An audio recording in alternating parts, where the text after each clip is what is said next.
anything. Alrighty. What's up, motherfucker? Sorry for the delay. Stupid computer, as always, takes a dump. It is what it is. But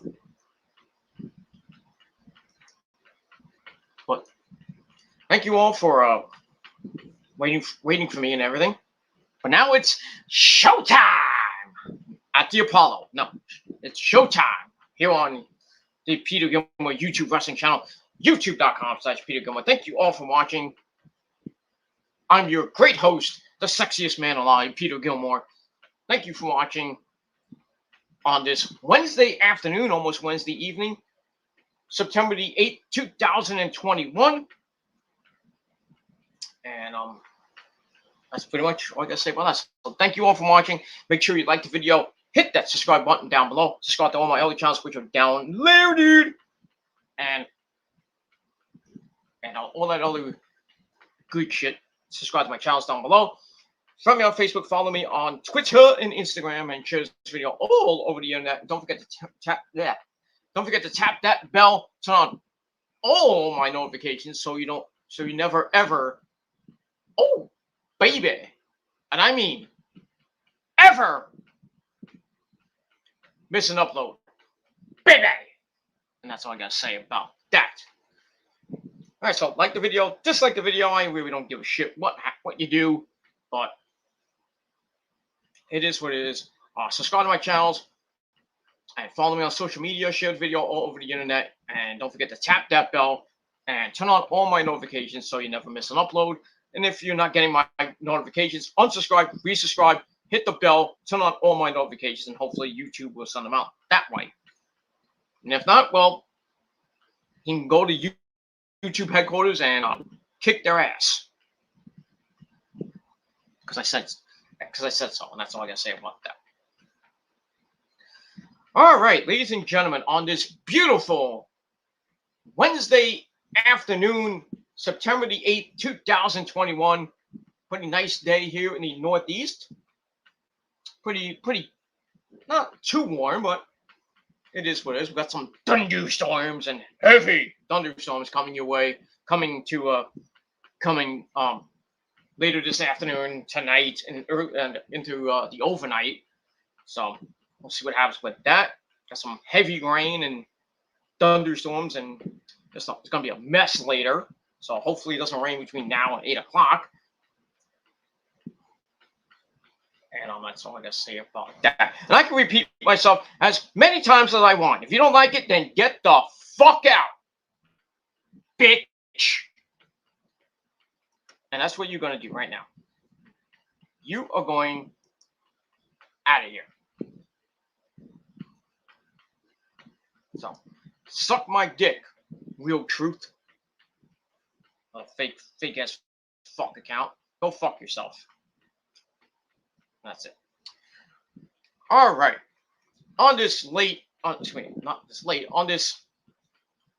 Wednesday afternoon, September the 8th, 2021, it is time for your late and out of date NXT review for September the 7th, 2021, from the Capitol Wrestling Center in Orlando, Florida. All right, let's get into it. Let's not waste any more time than I already wasted. So this is the final taping, a taped show for NXT, as next week will be their first live show inside the new look Capitol Wrestling Center with a new stage, new Tron, new, basically everything's new next week. And we'll see what happens with that. I think the new logo, the new theme. So basically, it's like a season premiere of NXT next week. So we'll see what happens with that. Should be okay, but I just don't like the setup to the Capitol Wrestling Center. I don't like the logo, and I don't even like the theme.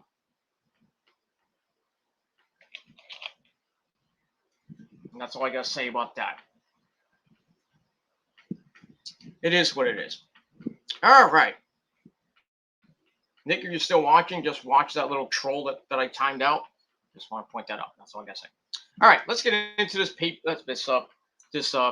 this review, and then if I have some time left, we'll go into the AEW review. I'll just do if I have time on stream, I'll go live again right after that, and then we will get you ready for Dynamite tonight, which just be pretty good shit.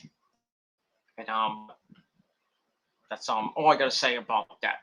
Gonna be some good shit tonight. Adam Cole's on the show, baby, with Bryan Danielson, and CM Punk will be on the show to cut another epic promo. And that's all I gotta say about that. And if you assholes, and that's it.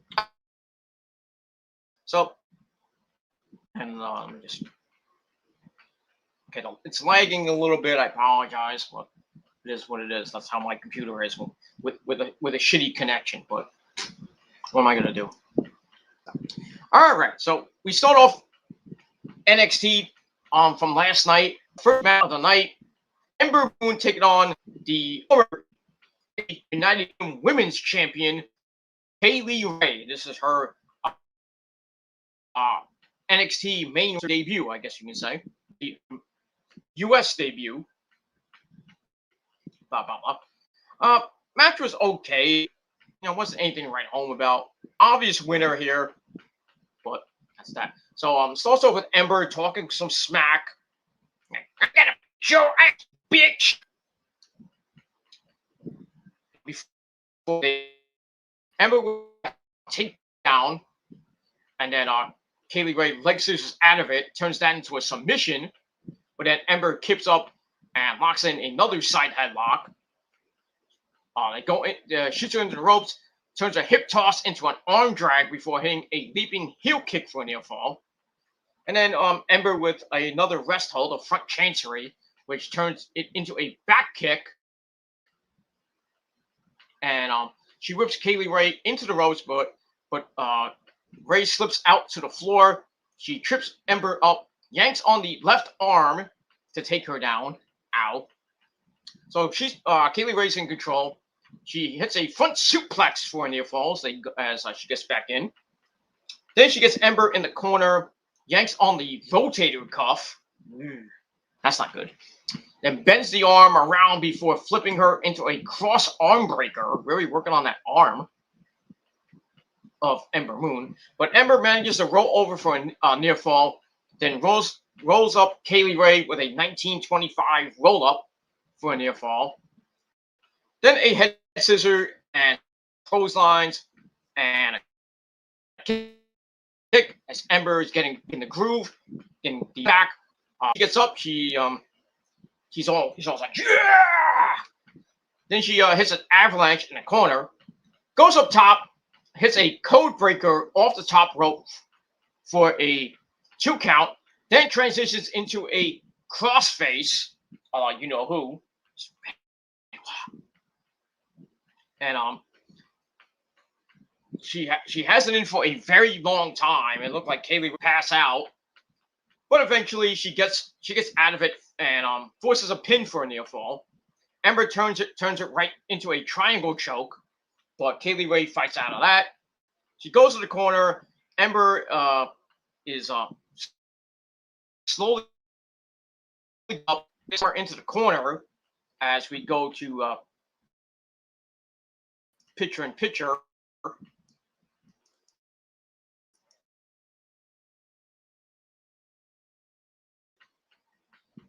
That's going on. Ember comes back. A arm DDT as we are now back to lock. So takes her down for a near fall, but Kaylee Ray fights right back. She starts hooking up, brother. Now shrugging off a super kick. She's like, no. And then Ember catches Kaylee Ray in the tree of whoa. Just a big spinning kick to the head. Ow. And she takes her down, gets a near fall out of that. And Kaylee Ray Ember comes in, but gets yanked into the corner, then hits then Kaylee Ray hits a huge tornado DDT for a near fall. Picks Ember up, goes for a suplex, but Ember blocks it. Ember with a suplex, but Kaylee Ray blocks it, so they're trying for suplexes and blocking each other. Ember blocks another suplex, and front suplexes Kaylee Ray out of the ring. Ow. Then Ember goes off the ropes, dives through the ropes onto Kaylee Ray. Then she rolls her in, goes up top looking for the Eclipse. But Kaylee Ray gets up, slaps Ember silly. Like, bah, bah, bah, bah, bah. Then she grabs her, and then we get a awkward flip to the mat. It's like a weird looking hair flip thingy do whatever it is. Anyway, Kaylee Ray climbs up the ropes, hits a senton off the top for a near fall. Then she has Ember up, but Ember is fighting back, catches a boot, hits a snapmare suplex for a near fall. Then she goes, Moon slaps her, and they go into a sequence of near falls, like 1, 2, 1, 2, 1, 2. But eventually, Kaylee Ray turns fall into the KLR, which I think is like a reverse glam slam. I can't tell you what it looks like, the glam slam, but it's reversed.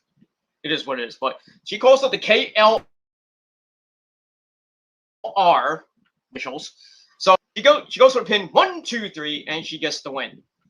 So her first main roster NXT US win over a former NXT Women's Champion. Obviously, she was going to get the win. They were going to make her lose, like other people we know. Cross. Just saying.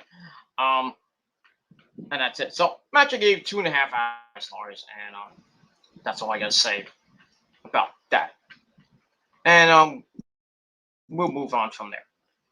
So, pretty match, and Kaylee Ray to win, and we'll see where she goes from here. And that's it. All right, then we go to the back with the two Kings. That's all.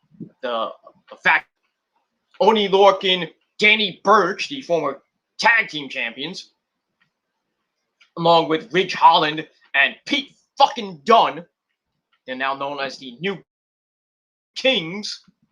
Not the New Kings of Wrestling, but the New Kings. Go figure that one out. They're hyping each other up. They're like, yeah, we're gonna win the tag. You're gonna win a tag team belts. Come on. And then the lovely Mackenzie Mitchell comes in, and they tell her that Danny Burch and Oni Lorcan are tag team titles from MSK.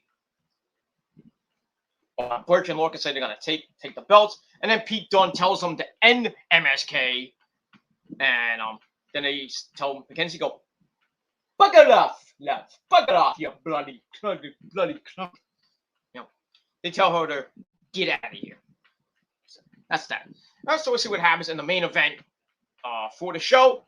The tag team titles between MSK and the former champs, Oni Lorcan, and see what happens with that. Like I said, 2.25 out of 5. All right, then we go to the Bachelorette Party. We get the Bachelor Party a little bit later. We'll start for Indy Hartwell, and wedding is next week on a live edition of NXT. And you know how weddings go in wrestling. You know this is going to end really bad. So, but anyway, we got the Bachelorette Party with a bunch of NXT stars there. I think we saw Kaden Carter and Casey Catanzaro were there. We had Candice there, of course, because she's the maid of honor and everything. And Indy was there, of course, and somebody else was there. I don't even know who the fuck she was, but it's her best friend Pearl. No, it is what it is. I like country music. Oh my god! But anyway, because don't forget about that Rap is Crap video. Anyway, go to the Bachelor Party, the Bachelorette Party, I should say. So we go there. I think they're at like a where are they at? I think they're like a diner or something, or some restaurant. So they're sitting down, and he can't believe, he's like, I can't believe I got engaged to Dexter. You know, some of the guests talk about how it's a WWE wedding and it's never gonna happen. Of course, as we all know, when you get married in the WWE or in any promotion, usually it ends really badly. There was only one wedding that didn't go really badly, and that was Uncle Earl and Bertha Faye back in 1984. Everything else in any promotion has just ended in disaster. Macho Man and Elizabeth's wedding ended in the reception area with, as they're opening the gifts, thinking Miss Elizabeth opens the box and a big snake comes out. And then Jake the Snake Roberts and The Undertaker beat the living crap out of the Macho Man. And that was that. Then you had, the wedding of Stephanie McMahon and Test, God rest his mighty soul, that ended with that guy named Triple H. Basically taking drugging Stephanie, taking her to Las Vegas, and they got married in Vegas. It was storyline based. They were together at the time, but they didn't really get married a couple years after that, actually. So they had that. Then when Triple H and Stephanie renewed their wedding vows, we know how that ended with Stephanie lying about having Triple H's baby. It's like, oh, that's not your baby. So it was somebody else's baby, and Triple H got pissed and then beat the living crap out of Shane McMahon and Vince McMahon.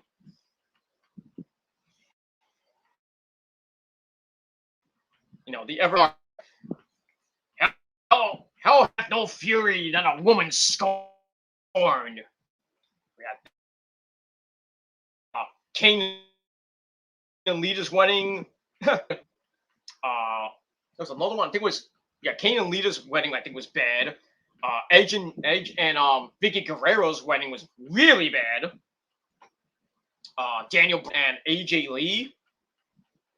Remember that one was kind of bad too. There's been a lot of WWE weddings that have really been bad, and just ended bad, and then all of them broke up. It is what it is, but Nick remembers some of them, I think. But it is, and if I'm lagging, then I don't know. But yeah, TNA had one with Braxton Sutter was supposed to get married to Chelsea Green or Laurel Van Ness, and didn't end well. And didn't end well for Laurel Van Ness. She got drunk. She got drunk at the wedding, and then Pepper Parks, otherwise known as Braxton Sutter, otherwise known as the Blade, professed his love to Allie and basically beat the living crap out of everybody that was in the ring. And him and Allie, who are a real life married couple, they kissed and everything went good. And after that, that was that. And then the last wedding we had was Kip Sabian and Penelope Ford, and with our good friend Mito there, and Chucky T was the butler, and the best friends ruined that whole thing. And that's the last wedding we actually had on TV. But now we get a wedding next week on NXT. So we got that. Not the greatest people to get married, but oh well. I just wish, to be honest with you, I wish it was just me and Oscar. That would be a good wedding. We just won't end in problems or anything. Unless the Emperor of Japan comes and says something. There's my neighbors outside just parked. So, beep. So yeah, so the Emperor of the Emperor of Japan might come and ruin that wedding for me and Oscar, but it is what it is. And that's not that. All right. Okay, we'll move on. All right. So blah blah blah. Talk about the wedding and things. Things never happened. Penny Mitchell as I guess she was there, if she wants to interview her. And Mackenzie's like, no, no, no. Have your party. I don't need to be here. So we see her Indy's best friend Pearl there, but apparently she was also there for Disneyland. Why not? Indy said that she has one person to thank for this, and it's Candace, who is like, yes, I'm gonna ruin your wedding. So anyway, Candace didn't get up to make a speech. Tells Casey, Catanzaro, and Caden to stop TikToking. TikTok garbage, anyway. So Candace says at first she didn't like it, the whole thing between Indy and Dexter, or Index, whatever thing. She says Dexter is weird, he's strange. That's true. But she came to realize that Dexter really loves Indy, and she tells Indy that Johnny's gonna be a tougher nut to crack. And Indy says that Dexter's just gonna have to crack his nut. I don't want to go there. Anyway, Candace suggests they use her spy stuff to go spy on the bachelor party, and off you go. So they're gonna be spying on Dexter and company and see what happens with that. Usually, that's what happens when men have waves sneak around. They sneak in to see if you're not doing anything. Leave us alone when we're getting a fucking lap dance from a hot fucking Asian stripper, goddammit! That's all I gotta say about that. I think, when me and Rosa got married, her party, I didn't even give it. She went to her. Did I follow along? No. I trusted Rosa. But when I went, stop getting off with those fucking strippers. Good lord, they were hot, big, fake thingies, and they let me lick their titties. That's all. That's the only good thing about it. But it is what it is, and that's all I gotta say about that. So when if you are getting married anytime soon, just make sure your wife to be does not follow you to wherever you're going. Just make sure. And you don't spy on your wife. Let her do her own thing. It's the last night of freedom, goddammit. So if you want to get your last night, you want to have, you're a single guy and everything. You want to have one more for the road before you start banging your wife even more. Go get you some. That's all I gotta say about that. And I digress. All right, so we'll see what happens at the bachelor party for Dexter, and that's all. 2.5.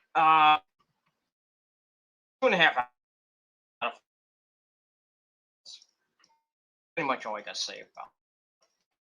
All right, then we go back inside the Capitol Wrestling Center for 2, and match number 2 is Santos Escobar.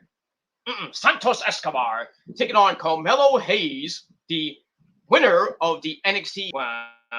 He was unsure what title he was gonna go after, and then Santos comes in and says, "I'm going at all." It's like, well, you have to go, and then come on. Did he me? So this match came about, of course, on that. And it wasn't a bad match between Santos Escobar and what you want to call him. It is what it is. Santos, as always, had the rest of Legado del Fantasma in full. Elektra Lopez, Joaquin Wilde, and Raul Mendoza. They're all with him, and Carmelo Hayes comes out by himself. So they lock up. Escobar pushes Hayes in the ropes, starts backing off, like, hey! So then we get a up, which Hayes down with some, old school amateur wrestling moves, circa 1970 or so.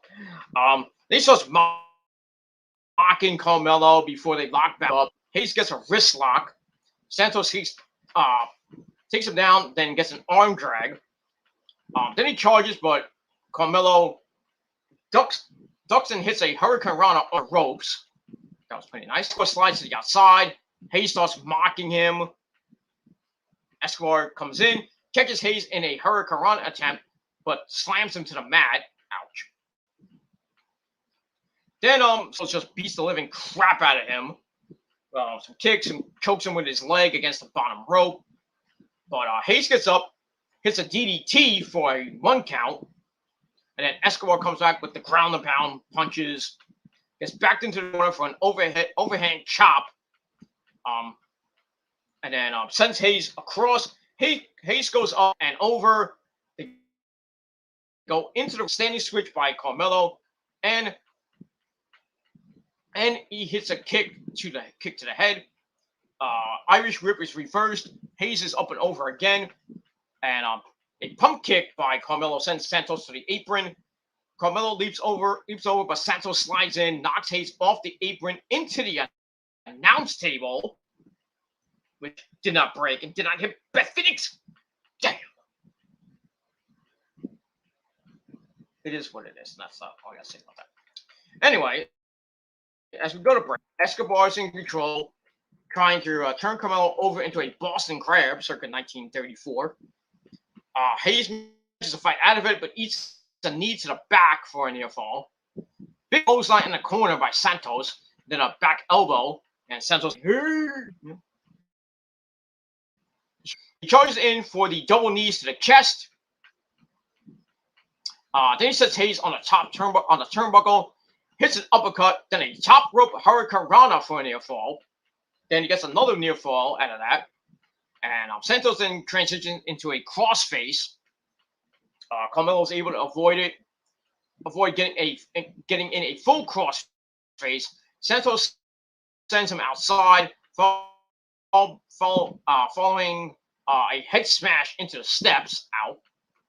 Santos goes for the Boston Crab on the steps, but can't do it, and just drops Hayes right on the steps. Then he rolls him in at 8, and goes for the cover, gets a near fall. Then Santos continues to beat the crap out of Carmelo. Puts against the ropes, steps on him to showboat a little bit. Hayes gets out and hits a big leg drop that sends Escobar scurrying to the outside. Falls on attacks, rolls him in, and hits a big knee. Then a Gilmore Kata, bang, for a near fall. Then he springboards off the ropes right into a super kick by Santos Escobar, who goes for the GTS, but Hayes counts with a code breaker for a near fall. And then on the 8, Hayes leaps over and takes him down. And then we see Joaquin Wilde and Raul Mendoza distract the ref.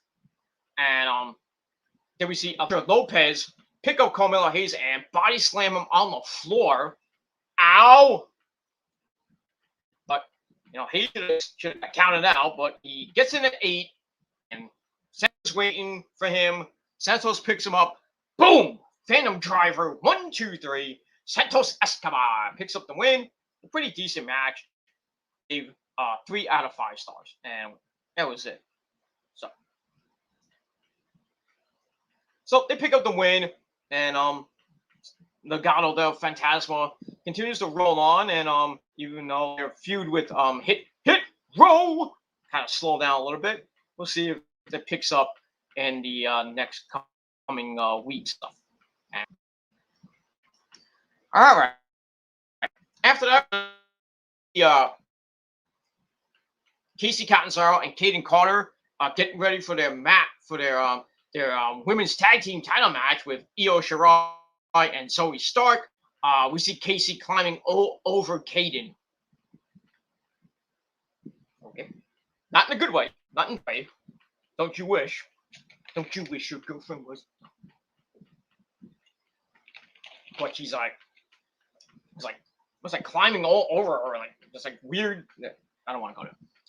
But anyway, we move on from that. Give that Twitter 5 stars. All right, then we go to a promo from the Diamond Mine with Roddy.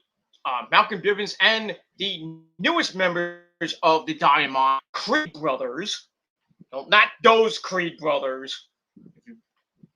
You know what I mean. Not that Creed. Apollo, not Scott Stapp's band called Creed, but the Creed brothers. I forgot what names. Brutus and I forget the Julius and Brutus Creed. Nice names. But anyway, so Bivens is basically talking these guys up and their skills as amateur wrestlers, introduces them as the newest members of the Diamond Mine, and he notes that they make their debut in a little bit, and then Roddy welcomes them to the team. That's it. Welcome them to the team. Well, we don't see Henry Suzuki for some odd reason, and that's it. So we'll see what happens with the Creed brothers as they make their NXT debut in just a little bit. And that's all I guess say about that. I got 2.25 out of 5 stars. All right, then we go to break. We come back, and Mr. Regal announces that next week we have a fatal 4-way match, a #1 contender to Samoa Joe's NXT World Heavyweight Championship, and that will be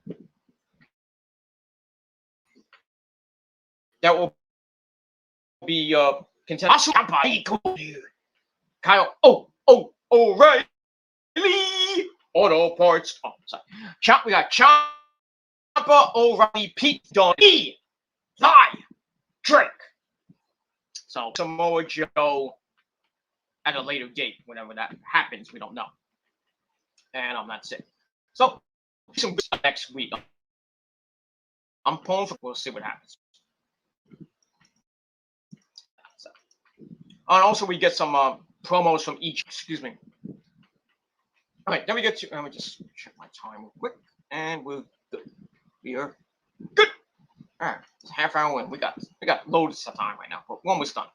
All right, then we go to match number 3. The Creed brothers taking on two jabronis, Jobber A and Jobber B, or whatever you want to call them. Justin and Julius, they get in and they beat these two ham and eggers up in about 2 minutes. So anyway, Julius with a gut wrench suplex and a power slam. Then he throws the first guy into the ring, and Brutus comes in. And then these jobbers get picked up and slammed into each other. Well, it kind of reminds me of another tag team that used to do that. What tag team was that? Oh, right, the AOP. With the Super Collider. God, WWE, fuck those guys up.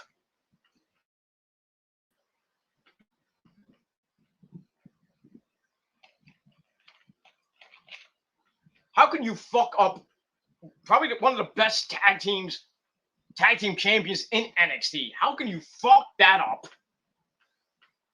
Oh, right. Vince McMahon did that. And Bruce Pritchard. Great job. 2-time tag team champions, Akam and Razor. It was Precious Paul Ellering. Then they get gold roster. And then they say, well, Paul Ellering, you're out of here. Which I thought was stupid. And they get the main roster and nobody knows who the hell these guys are. They barely got a tag team title shot. They lost. They get paired with Rollins and his little feud with I think it was Kevin Owens, I think. And then I think one of them got hurt and we never saw them again. It is what it is. That's all I gotta say about that. So yeah, so they slam them into each other. Then Julius with a big slam and a clothesline for the win.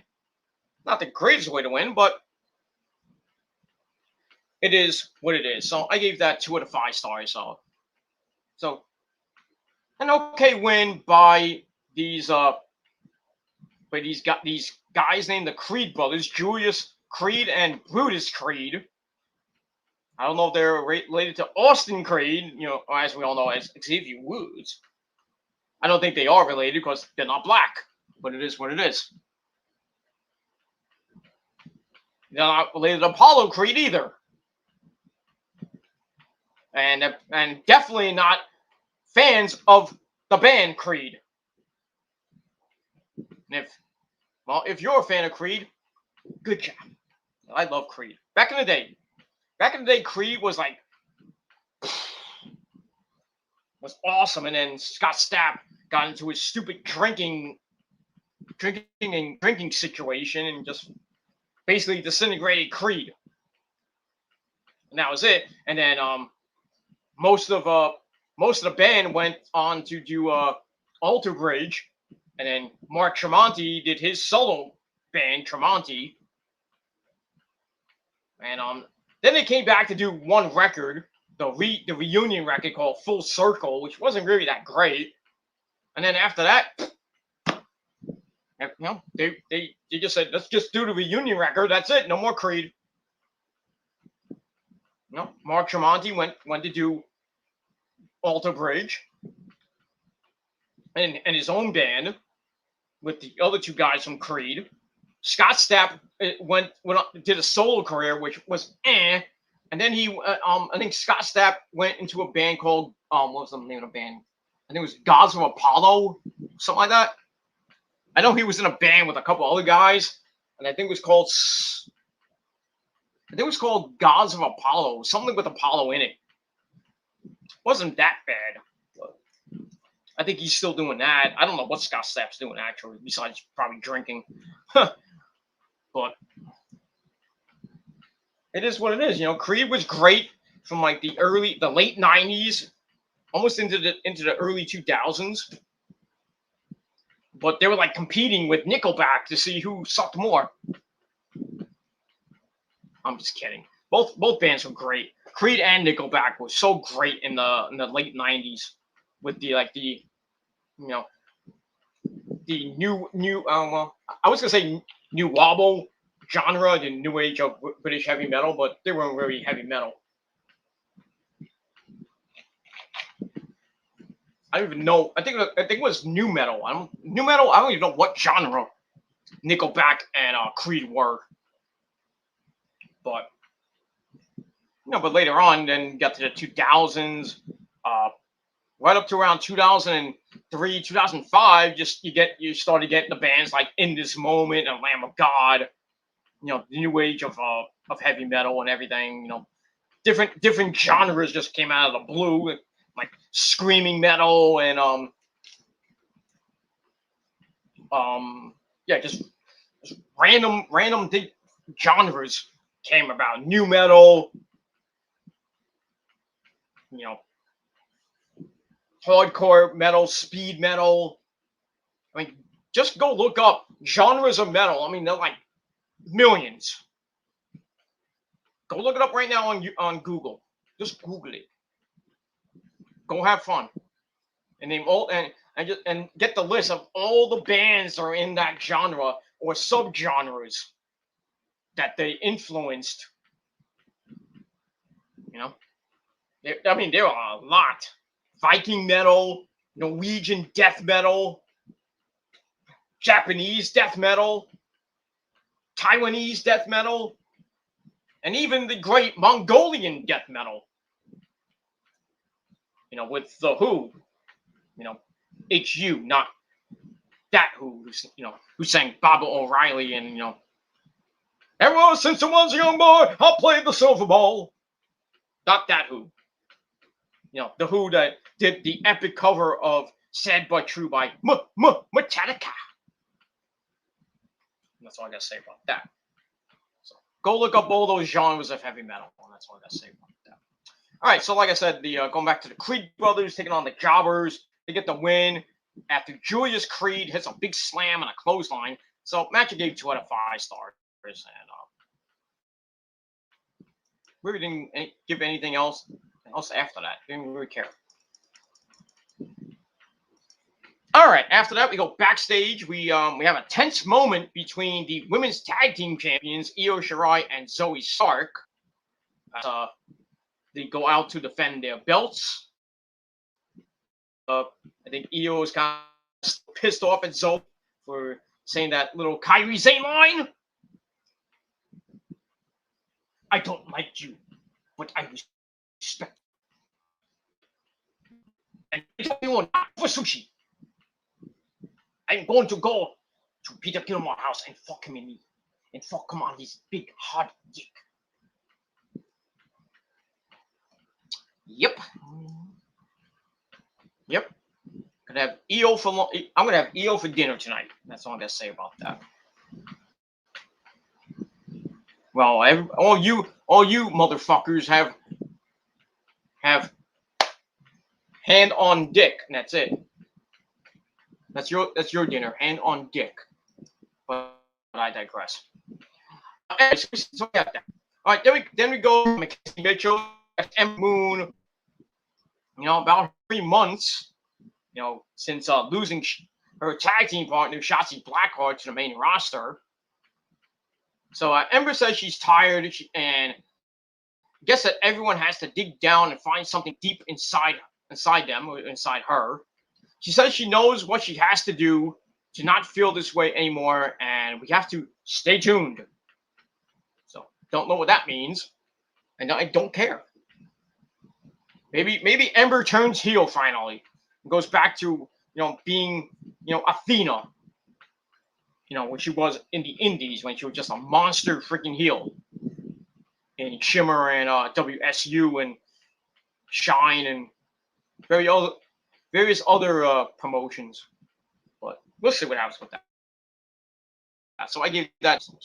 All right, the vignette from Hit Row. Now, if you don't know, now you know. All right, so we got Swerve saying he can't even be mad because he should have seen Elektra coming. Elektra Lopez, that is. He says Hit Row won't be caught slipping ever again. They say he who laughs last best, and talk some more crap to Legado del Fantasma, saying they're applying the pressure to Legado. And then B-Fab, wearing those tight shorts once again, says hitting her with a pipe is not how you say hello. And now they have a problem. Legado has a big problem with Hit Row. Well, Hit Row has a problem with Legado right now, so it is what it is. But interesting to hear B-Fab say that hitting me with a pipe is not the greatest thing to say. Not saying hello. But if she met my pipe, I'll make her say hello. Pull down those pants and just fuck her in the ass and make her humble. Hello. She'll be like, "Hello, Daddy." Then I'll be like, "If you don't know, now you know." Rat-a-tat-tat that ass, like Ice Cube used to say. Was that? Yeah, I think it was Ice Cube. Ice Cube or not Ice Cube? Yeah, Ice Cube or Dr. Drizzy. It is what it is. And we'll move on from there. We won't go anywhere after that. All right, so we'll see what happens with Hit Row and Legado in next weeks, and that's that. So we got 2.5 out of 5 stars. All right, then we go back to the Capitol Wrestling Center for our next match for the women's tag team. We got Io Shirai and Zoe Stark taking on Casey Catanzaro and Kaden Carter. It was a pretty decent match. Let me just check my time. Weird, dude. All right, so it starts off with Casey and Zoe. They circle each other. Then they counter each other. Some counter wrestling into a headlock by Casey. Gets sent into ropes. Then some more counter wrestling, which leads into a Hurricane Rana by Casey that Zoe flips out of. That was kind of cool. She tags in Io, and then Kane and Carter come in. They lock up. Kane goes into ropes. They go back and forth. Carter does a handstand out of Hurricane Rana. What's these flippity-dippity news things? Anyway, Io, Zoe's like, "Tag me!" Io's like, "No." and then she eats a drop kick for a near fall. And then Carter with a shoulder block. Io fights up, but Kaden backs her into the corner, tags in Casey Catanzaro, who comes in to continue the hold in the corner. Io then gets whipped into the corner, but she ducks out and catches Casey, tying her up and hitting a choker right near the their corner. And then Zoe tags herself in, and Io's like, Io gives her the stare of doom. Then we go to break. We come back. Zoe's in control of Casey Catanzaro. Pulls Casey back, goes for a back suplex, but Kaden tags in, takes out Zoe, hits a drop kick on Io, and a splash on Zoe Stark. Excuse me. And then we get a scissors kick on for a near fall.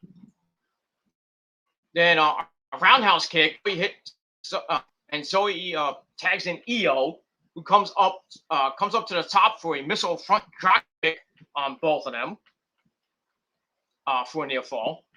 Io pulls Kaden down for another near fall, then locks in a crossface in the center of the ring. But committing, Io pulls her up, whips her into the ropes, and a big takedown by Io.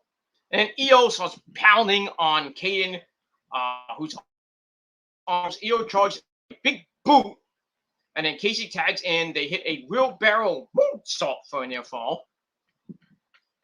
Kaden gets tagged back in and gets Io on her shoulders. Io slips out, takes Carter down.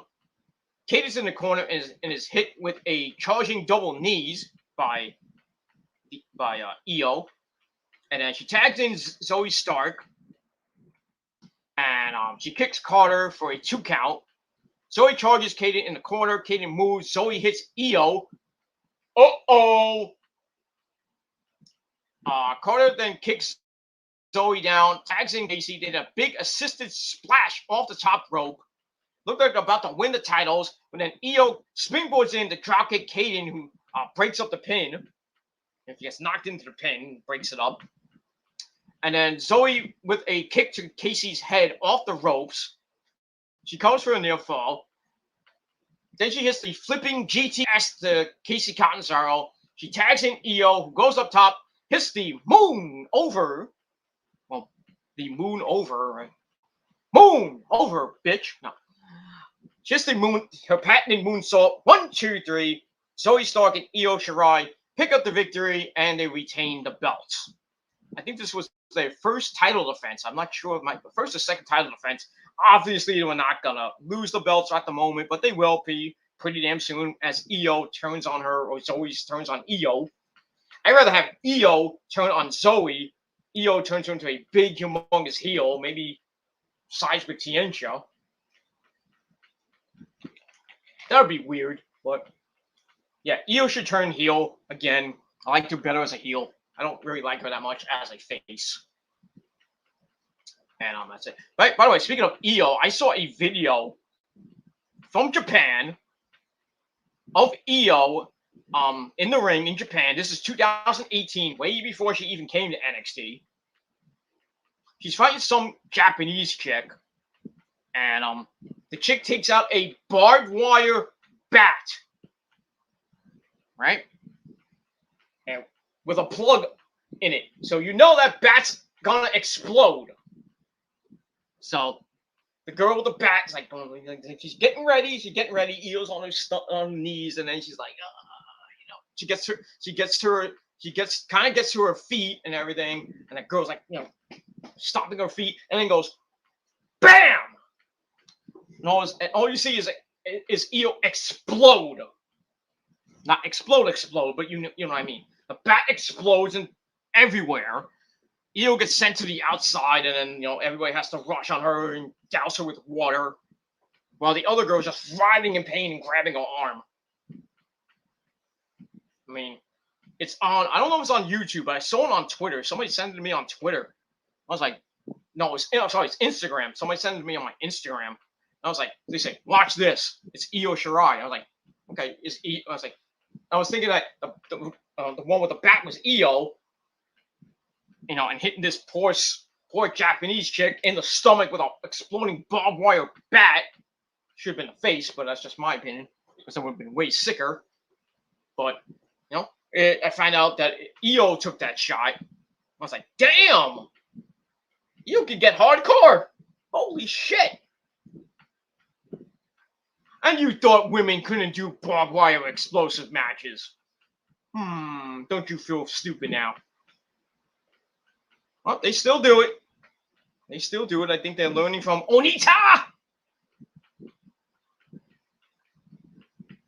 But like I said, that was 2018. That was like 3 years ago. But you can still get hardcore, if you know what I mean. She gets hardcore in my dick in the bedroom. That's all I gotta say about that. But we'll move on from that. So Zoe and let me just go back to my my notes. So Zoe and Io pick up the win to retain the titles. Match I gave 2.5 out of 5 stars, and that's it. After the match, Io and Zoe leave the ring. Then we see Mandy Rose, Gigi Dolan, and JC Jane come out.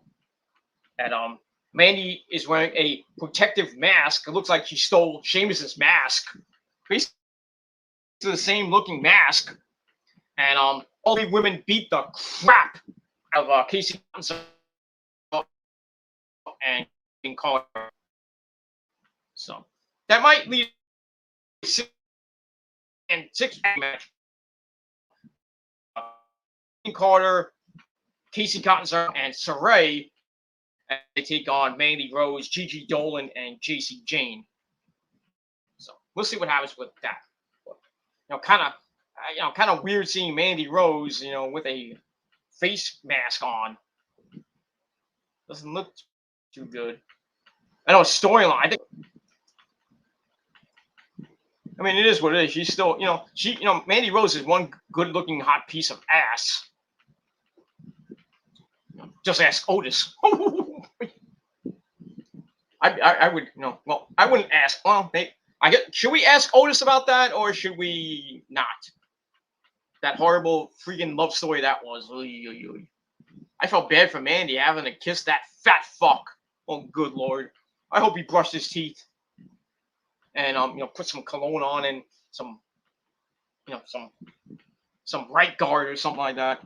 God forbid they banged. Oy. I know Mandy, I think, has a real life boyfriend, so.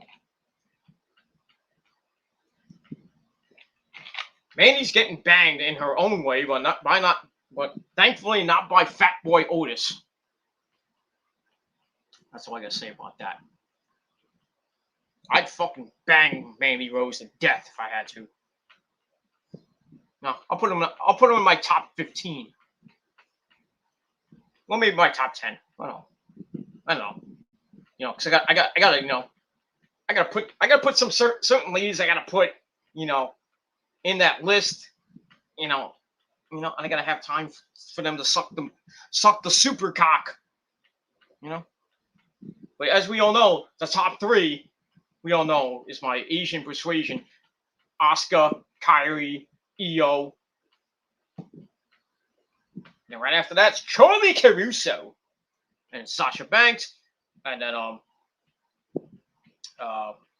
then Scarlett Bordeaux, Trish Stratus, Lita, all those fucking hot chicks, Candice Michelle, and Dawn Marie, and Francine, But if you gave me certain people now that I could bang, or play the hit and miss game, or hit and pass game with, there's a lot of names that I would probably hit and pass. And don't say Eva Marie, because I would just pass on that. Because she's a botch machine. She probably botched sucking dick too. Go figure that one out. I digress. Anyway, so we move on from that. All right. So after the women's tag team title match, let me just check my time. All right, we're still good. All right. Then we go to Kyle O'Reilly. All parts. He's in a training ring talking about the difficult last year he had, and how he closed out a chapter of his career and his life at NXT TakeOver 36 by beating Adam Cole, baby, in Adam Cole's final match in NXT. And so anyway, Kyle says it's freeing not having to give a damn, and he doesn't care what it takes, who is footing a bill, or if he makes it to his next birthday, because his goal is Samoa Joe and the NXT title, and it's not about the title, but what it represents. Cal says one obsession ended at NXT TakeOver, but another one will begin next week.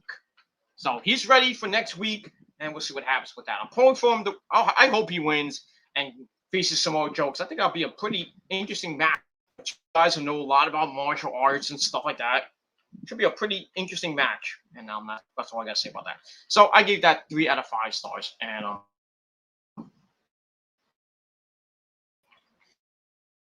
move on from that. All right, then we go to the third party of Dexter Lumis, and we see them in the limousine. We have Dexter, Johnny Gargano, Drake Maverick, people, and Odyssey Jones. All have the zombie referee. What is their obsession with zombies? We saw zombies at what pay-per-view was that? Elimination Chamber, I think it was. And now we see a zombie referee. Go figure that one out. It is what it is. Anyway, Johnny Gargano wants to know who's paying for all this. And then the door climbs to the moon. He comes in, the $1 million champion. And he's like, this bachelor party is paid for by Grimes. Blah, blah, blah. So I thought it was, I was like, oh, this is gonna be hilarious. So Gargano doesn't get it because he hates Dexter. And Cameron said he found out money can fix anything. You know, that's what Ted DiBiase told him. So Johnny and Dexter agree to have a truce. I'm like, well, that's good enough. Let's just have a good time, you know, at this whatever they're at. Looks like they're at like Action Park or something like that. Anyway, so they go inside and we see go-karts. So they're gonna have a race, and Cameron says the winner will get $10,000. So then we see Candice and Indy spying on them. And they're going around the track and everything. And then the zombie referee and Dexter collide, knocking them out of the race. And then Johnny wins the race and $10,000. Lucky him. Then they do some axe throwing, and the guy is like, "Does anybody have any axe throwing?" So Dexter, like, it was like, "Ooh," and then you see Dexter like, it was creepy eyes, and he's like, so they all start throwing at the axe, and most of them miss. Odyssey Jones gets one. I think he got like 4 points. What did you do? And then Loomis gets near the center of the target because, you know, I guess he has experience, obviously. And he starts throwing it. And he's getting like pretty close to the target. Johnny tries and really can't get anything going. So then Dexter's like, come here, Johnny. Give me your hand, Johnny. I will help you. And, you know, he gives him some tips. And, you know, saying, you have to do it this way, and you go like that. So he helps Johnny land a few, and then we see Dexter go, you know, he's like, he gives a creep like, and Johnny's like, I like this guy. So then they go to the trampoline course, and Drake Maverick's on jumping up and down, blah blah blah. So Cameron Grimes bets Odyssey just $10,000 that he can't send Drake to the moon. Jones is like, bet. So he's like on the trampolines, and he's jumping, and he jumps, and then I think he hit he jumped high, and then Dexter went boing, and then he did like a weird flip, and he landed really bad. Okay, that was kind of weird, but funny at the same time. All right, then they go to laser tag, everybody's favorite thing to do at a fun house or whatever. If you go, mini golf, you go to like a play, like an arcade type thing. You have some go karts, you got some arcade games, and maybe you have some putt putt, especially if you're in Florida. Well, I went. We had putt putt, we had arcade games, laser tag. It was just a ball. Glow in the dark mini golf. Woo! And what was it called? Halloween Scare. What was it called? Monster. Oh, it's called Monster Golf. And the pictures up on my Facebook, by the way, if you want to see them. It's pretty cool. 2 years ago, I did that. Hopefully, maybe this year I'll go. I don't know. I know it's in November, and I don't know if they're even open. But I would love to go again. And this time I will win. I came in third place last time I went. I came in third place. My stepdaughter, Gina's. Let's go. Rose's daughter won. Her boyfriend at the time was second. I came in third, and Rosa, as always, came in last. Of course, she thinks she's playing golf. No, freaking, she. This is Rosa doing. I can't do it, but I'll get up. This is Rosa at the mini golf course. Pretend, she's got the balls down here. I trust the ball. Hello, ball. And she's getting ready to putt and everything. This is her. Boom!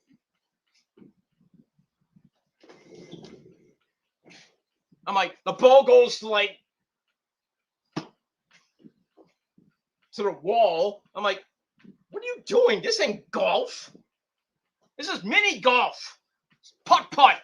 You're supposed to putt the fucking ball in the hole, not smack it across the fucking room. Jerky. But anyway, yeah, we did that. I got a hole in one. Because I'm Mr. VIP. I was trying to get everything in a hole in one, but some of the courses, it's like really hard to get a hole in one in. But there was like one. It's like a, it's like right here, and there's a big freaking house-like looking thing, and it's like a really small, not like too small, like about this big, and you have, you hit it the right way, and it goes straight through the hole, and it goes right in, and that's what I did. I hit it, and I was like, oh, hole in one! Ding! Gave myself a pat on the back and everything. I loved it. That's all I got to say about that. I miss that place. Maybe I'll go again. I think it's called Monster Golf in Pompano Beach, Florida. So that was a good time 2 years ago. I went to do that. I went to a Mexican restaurant down there, and then I went to Rock and Roll Ribs, which is owned by Nico of Iron Maiden, but he wasn't there, sadly. I didn't have the ribs either, but I had a hamburger. Then I had the Iron Maiden beer. It's not that bad. They have a lot of various Maiden memorabilia that I took pictures of and shit. And then it was showing like various Iron Maiden videos and everything. Speaking of Iron Maiden, go buy their new album, Sengetsu, which is out right now on various platforms. It is what it is. I got it for free because I'm such a great guy. Because I work for a music label, so I get everything for free. But it is what it is. So making more money than you wish you fucking had, and I'm starting a new job next week. So I've got 2 jobs now. The music job is my side job now. It's been my side jobs since I got out of retail. So I've been doing that. But now I'm gonna have another job starting sometime maybe next week. That I'm gonna be basically home all the goddamn time. So I got another remote job, and I'm just gonna be just basically home and doing stuff online. So it's almost like my music job, but it's just a different type of job. Not in the music realm. It's just different stuff.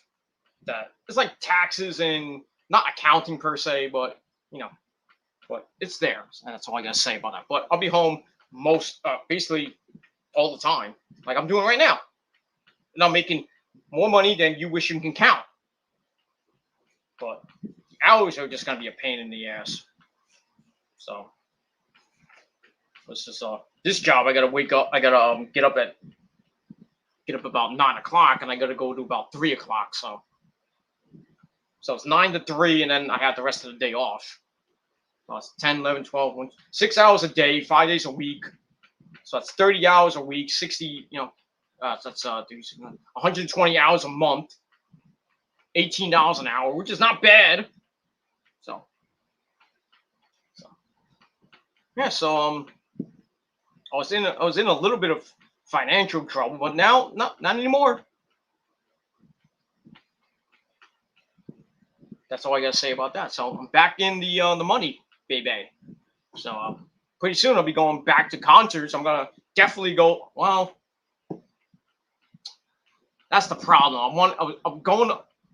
I might be going to Florida in November for maybe a week or two with Rosa for our grandson's 5th birthday. I think his birthday's on the 9th or the 10th of November. I think the Zach Wild concert's on the 12th. So I don't know if I'm gonna go for a week and then come back by myself, or I just missed that concert. And I would hate to miss that, but we'll see what happens. When probably by when October starts, I'll talk to the missus, and we'll see what happens with the Zach Wild concert that I really want to go to. So at least I haven't been to a concert in like 2 years, almost going on 2 years now. It just sucks. I was supposed to see In This Moment last year, but this fucking virus killed that concert. And this concert's coming up, that I could have, I don't have the money for, which sucks. The big, besides the one I'm actually going to, which is the Trivium Megadeth Lamb of God tour at the PNC, which I think soon. I think it happened or it's coming up. I forgot I gotta look at the dates. But yeah, that's I'm actually going to that one. Butcher Babies are coming in next Friday actually, to New York City. Not going to be going to that one because I don't have I had the funds, but I just don't really have the time to go. And I think they're all sold out, and I think the VIP is sold out too, which sucks. And then Avatar is supposed to come to the Snowland Ballroom, and I'm not going over there. So just some concerts coming up that I could have went to over the next couple of days, besides the Trivium Megadeth Lamb of God tour. That's the only one I'm going to this year. So it is what it is. And hopefully I go to the Zach Wild concert in November. But if anything, I'm definitely probably going to be going to a lot of concerts next year. So I'll be back headbanging with my favorite bands, hopefully next year. And that's it. All right, we'll move on from there. So what were we talking about? Oh, talk about the bachelor party and everything. So they go to play some laser tag. That's the final thing. And guys are a team, and they're facing up a bunch of extras, I guess. Newest guy out, was like, beep, zaps him. Newest then chokes another guy out, and then Johnny's like, beep, zaps him. Then it goes on until the last guy's surrounded by everyone. He's like, fuck. Mm-hmm. And then he gives up, but gets shot by Johnny anyway. He's like, psh. And then Newest goes for a high five, and then Johnny's like, he has his hand up, and he's like, Then I think the zombie ref,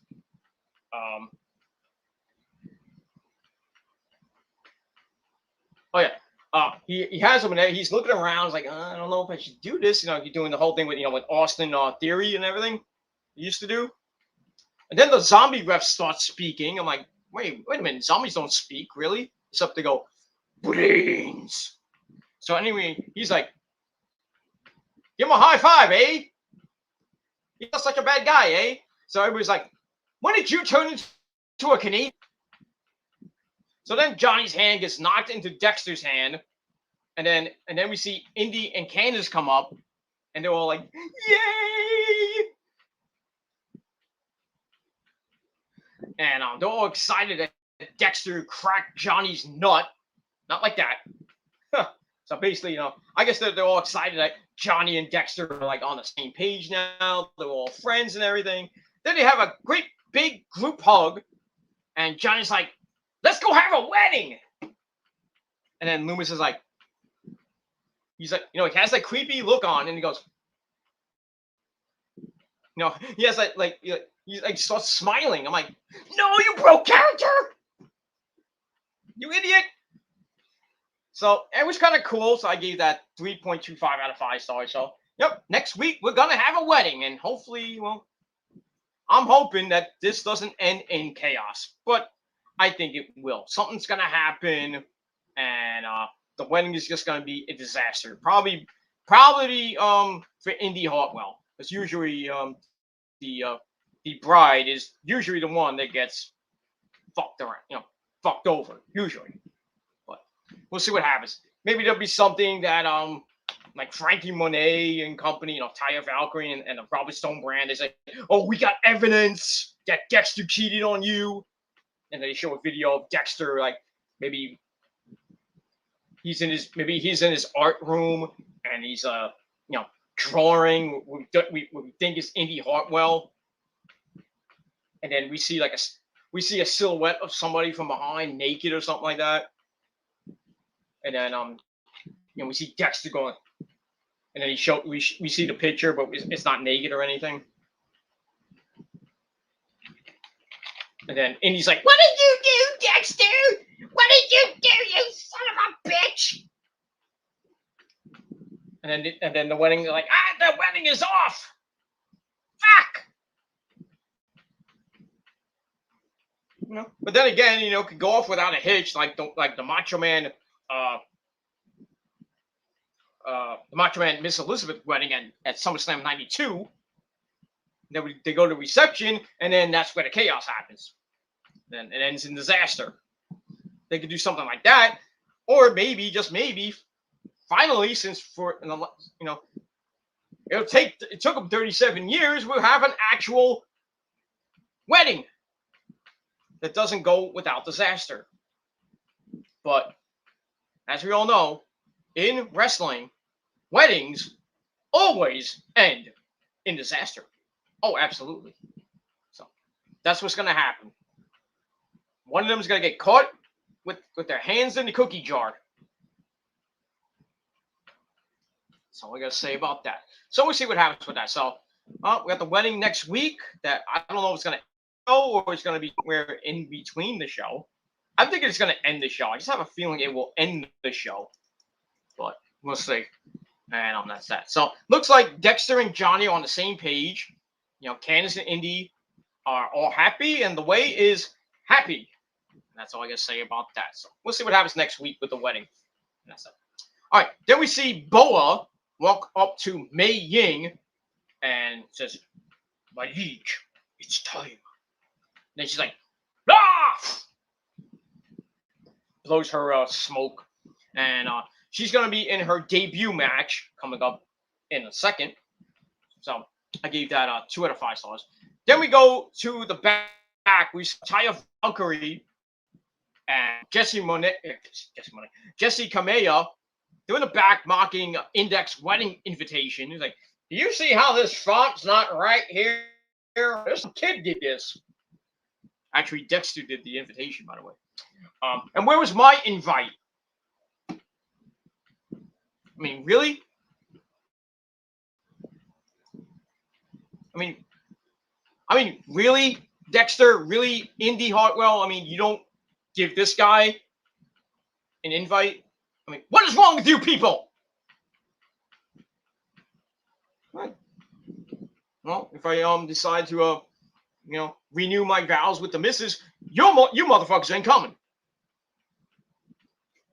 But one guy who will be coming, there's a couple guys that'll be coming to my wedding.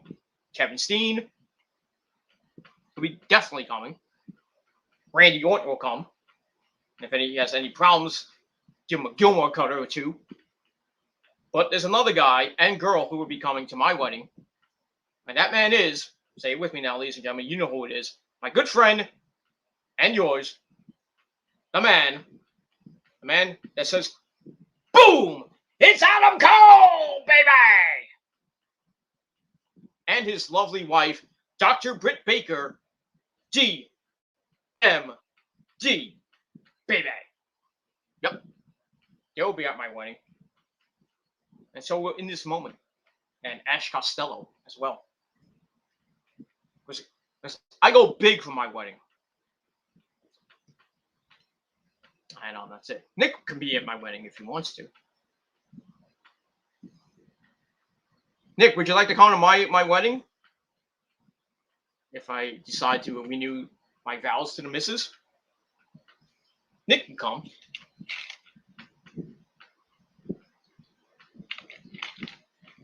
He won't be my best man, but you can just come to the party and drink. Just yeah, Nick. If you're not busy, I'll invite you. Have a good time. You just go have fun and try to get laid by the bridesmaids. Go ahead. Go knock yourself out there, Nick. Go ahead. That's all I gotta say about that. But it is what it is. So anyway, Frankie Monet, Jesse Camaro mocking Index's wedding invite with Robert Stone, Robbie E. So he comes in, he's like, I just came out of Vigo's office. And he's like, next week, Frankie, you got a title match against Raquel Gonzalez. So Frankie's like, oh, goody. Next week, Frankie Monet and Raquel Gonzalez for the NXT Women's Championship. That's nice and dandy. I would have done this at TakeOver. But we'll see what happens. I doubt Raquel will lose. I just have a feeling that it's going to end really weird. And I think Taya Valkyrie will get her first loss in NXT. Probably because David Claw right in front of the house. Yeah, probably be I think either Jessica Mayer or Robbie E. Shafts her and everything, and that's all I gotta say about that. And messes it up for Taya. When she had the title won, they're gonna mess it up, and Raquel will either win it with a Chiquita bomb or maybe like a fruit roll up or something like that. But I think she's gonna retain. I really think that they should have waited for this match. Have Raquel go against Kaylee Ray, go have that feud continue on, and then maybe have Raquel win the feud between her and Kaylee Ray, and then start the feud with Taya Valkyrie, and Taya's the one to eventually dethrone Raquel Gonzalez at a TakeOver or wherever they're gonna do it at. But it looks like Taya Valkyrie's gonna get the first shot. She's probably gonna lose, and then they're gonna start the storyline and a feud between Raquel and Kaylee Ray, and I think Kaylee Ray will be the one to beat Raquel and start her reign as the NXT Women's Champion, and maybe have a long reign like she did with the NXT UK Women's Championship, which she held for like 450 days. So we'll see what happens with that. So I gave that 2.25 out of 5 stars, and we'll move on. Then we go to your bathroom break match of the night. Mei Ying take on Virginia Ferry. basically some enhancement talent from the performing. This match lasted 46 goddamn seconds. So I was like, thank you, come back, goodbye. So, Fairy tries to attack Mei Ying. She gets punched in the throat. And then after that, she was just, Mei jumped with various chops to the throat again. And then cartwheel thrust and cartwheel kicks and like judo thrust and shit like that. Then she grabs Fairy by her throat again, drags her down for a pinfall. 1, 2, 3, thank you, good night. Yeah, so 46 second suckfest from Mei Ying in her debut match against this poor jobber. And that's all I gotta say about that. And we'll move on from there. So I gave that match 1 out of 5 stars. Then we see our good friend Eli Drake. And that's not just an insult. That is a fact of life. So he's driving around Vegas. Why not? And in his car. Talks about how it's championship season. Because it is. For NXT. But it's always that for him. He talks about his number 1 contenders match next week and how some NXT fans don't want him to win. But they're going to be crying because he'll slap around 3 of their favorites and go on to face Samoa Joe for the NXT title. And he's like, whose time is it? It's LA Knights game or whatever it is. So that's okay. We'll see what happens with that. I would love to see Eli win it, but I just don't think he will. But anyway, and then after that, we get a promo from Ciampa about how he's motivated and he has not 1 but 2 goals. One of them is to take out Pete Dunne and earn an NXT championship match by winning next week. So that's the second goal. And he says he's coming to get Goldie back for the 3rd time. With that. So should be some good stuff next week. I gave both those promos 3 out of 5 stars. So next week, well, this coming Tuesday on the program, let me just check my time, and that's all I gotta say about that. And we'll move on from there. So like I said, 3 out of 5 stars. So this Tuesday night on the live edition of NXT from the new look Capital Wrestling Center. For the NXT Women's Championship, we got Raquel Gonzalez defending it against Taya Valkyrie. And also in a number 1 contenders match, we got Eli Drake, Kyle O'Reilly, Tommaso Ciampa, and Pete fucking Dunne. The winner faces Samoa Joe at a later date. We'll see what happens with that. And also, we got the wedding of Indy Hartwell and Dexter Lumis. So that'll probably be the end of the show. But we'll see what happens with that. And we will move on from there. All right, then we're going to end the show right now. We'll end the review of the tag team titles as MSK, Wes, and Nash Carter defend against the former champions Oney Lorcan and Danny Burch. It was an okay match. They went at it. Starts out with Burch and Carter. They lock up. They jockey for position. Burch backing Carter in the corner, beginning then gets shoved off. They lock back up. Some counter wrestling, which ends with Carter in a side headlock. Burch with some shots to Nash's head, but Carter comes back, comes off the ropes with a big kick. Burch with a shot to the midsection. Tags in Oney Lorcan, knocks in an arm. Excuse me. Goes to a back suplex. Carter slips out of it. Tags E. They hit double team kicks on him. Carter tags in, hits a somersault springboard senton splash. Lorcan manages to get to the corner.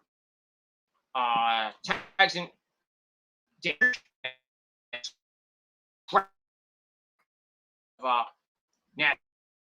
Carter with some punch.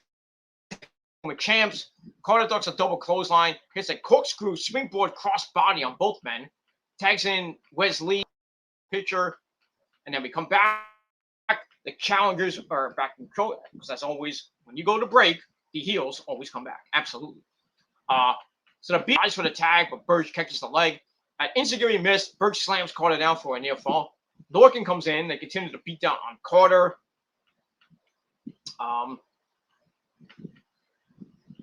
Going back and forth with more quick tags. Really beating the crap out of Carter. And Lorcan tags in, Leadon tags in. He comes in hot, kicks Burge out of the ring, dominates Oni Lorcan. We get a charging form to Lorcan, German suplex for a near fall. And Lorcan comes back with a jawbreaker, but Lee comes right back with a spin kick to the head. Then he hit Huff Fire Flame on Oni Lorcan. Go for the cover. Burge breaks it up. Lee sends Burge to the outside. Lorcan out on the other side. And Lee dives on the Burge. Carter with a moonsault to Lorcan. Rolls him in. Carter goes up top. Goes for a senton, but only got the knees up. He takes out Wesley. Chop blocks Carter in the leg. Goes for the ankle lock. Lee tries to break it up, but Burge comes in and locks in a crossface. And everybody's like, does one of those things. Carter manages to roll through, breaks the hold as all four men are down. They get up slowly. They go back and forth.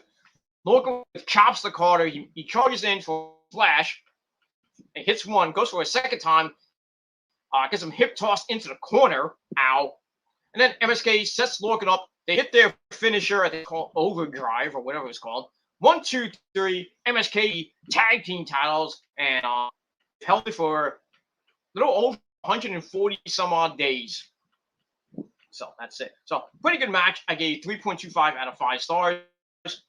And wins. And we'll see who they face next for those tag team titles. A few teams they could face. Legado and Phantasma could face any members of Hit Row or Imperium. And maybe the Crystal Young Veterans, but we'll see. But that's that. So after the match, MSK posed on the stage. I thought they were going to get beat up, I believe.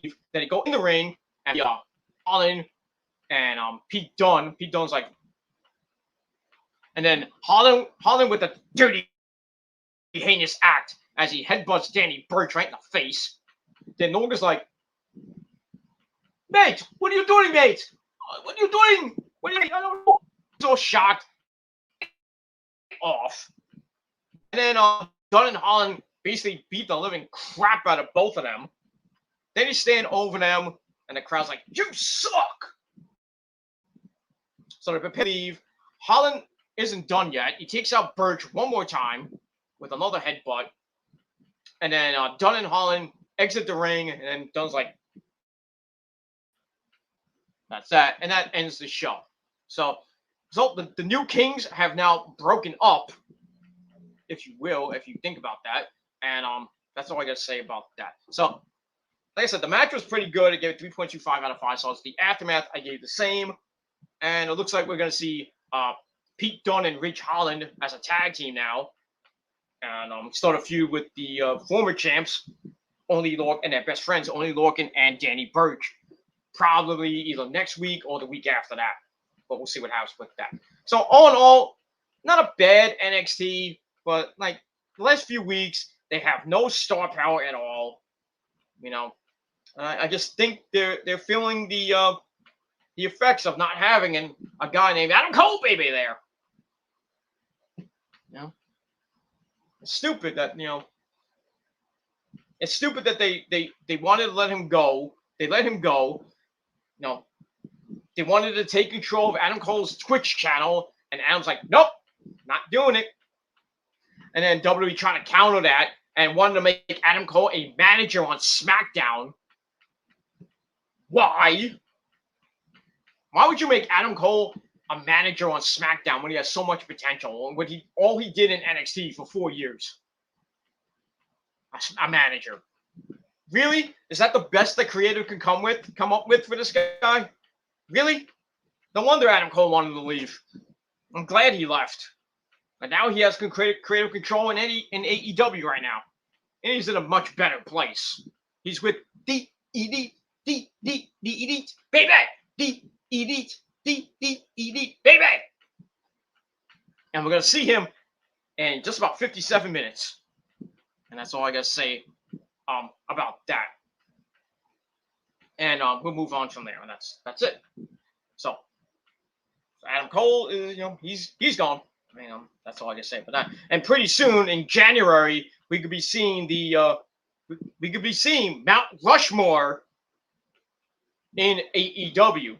If you've been following Kevin Owens' Twitter page as of late, and the tweet he put up with a picture of him, Adam, and the Bucks on PTE and on PWG.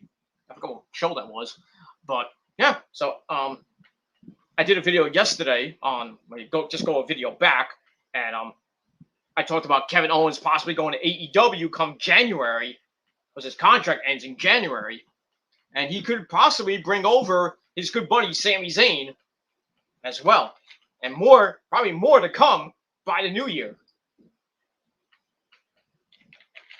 We shall see. Bray Wyatt might be coming in October. Maybe we have some surprises at Full Gear. I don't know who, but maybe the Iconics. Well, now they're known as the Inspiration. We'll figure that one out. We can see maybe Finn Balor. I doubt that, but and maybe Shinsuke Nakamura. Because WWE is changing, and guys that are basically not getting booked much and they're in catering are going to be gone. So we could see Ricochet in AEW pretty soon, or by next year. You can see some women more women in that federation pretty soon. Not Tessa Blanchard, though, but because I read a story that WWE and AEW don't really care about Tessa Blanchard right now. So the only place for Tessa can go is on the indie circuit. If she can't go back to Impact, I doubt that Impact will want her back. The only place she could probably go is Ring of Honor, or she goes back to maybe the indie circuit. Goes back to Shine, go back to Shimmer, or maybe goes to Japan. She can go to Joshi maybe, or just basically sit home and suck Dogger's cock. I don't know. I don't know. She's 20-some years old, so I mean, she can do any fucking thing she wants. But she wants to wrestle. You can't. Either you go to Ring of Honor or you go to WWE if WWE decides to take her. But I don't know if they want to take her, even though she teased that she might be coming to NXT. But now I'm hearing WWE doesn't want her and AEW doesn't want her. I don't blame him because she's a hothead. But it is what it is, and that's pretty much all I got to say about that. All right, so we'll see what happens with that. All right, we will finish up now with our great chat and everything, and we'll move on from there. All right, give me 1 second. Okay, we're good. All right, we got Nick in the chat as always. My captain, the captain, and that's that. Says hi, and it's he said showtime. Like I said, I apologize for the delay. Gotta do a couple of things. Okay, we'll get some new comments now. AEW Dark was a better show last night than NXT. I didn't actually see Dark, so I will see it later tonight or tomorrow. And I did see Elevation. Elevation was better than Raw. Go figure that one out. And that's all I gotta say about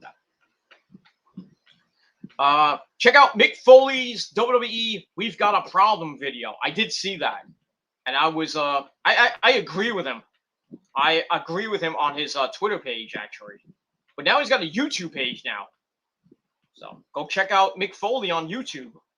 I don't know if he's doing the same type of video like that, or it's just random Mick Foley stuff. But for once, I'll agree with Mick Foley. The WWE does have problems. And that one problem is Bruce Prichard and Vince McMahon. That's all I got to say about that. NXT is dead. Yep, pretty much. pretty much it's dead. It's probably gonna be. It probably won't be a thing come 2022, and that's That's all I gotta say about that. The main roster is where NXT roster gets buried. Basically, yeah.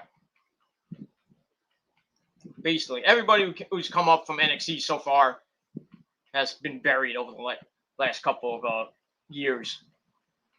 You know, but at least the newcomers who have come up like Rhea Ripley and Nikki Ashhole. Even though Nikki's getting really buried with that stupid superhero gimmick. Rhea Ripley's doing okay, even though she's now in this stupid storyline with her, with Nikki Ashhole. That's that. Bianca Belair's been okay. Now she's in a big feud with Becky. She's gonna have the contract signing on Friday at Madison Square Garden. That's gonna end in chaos. I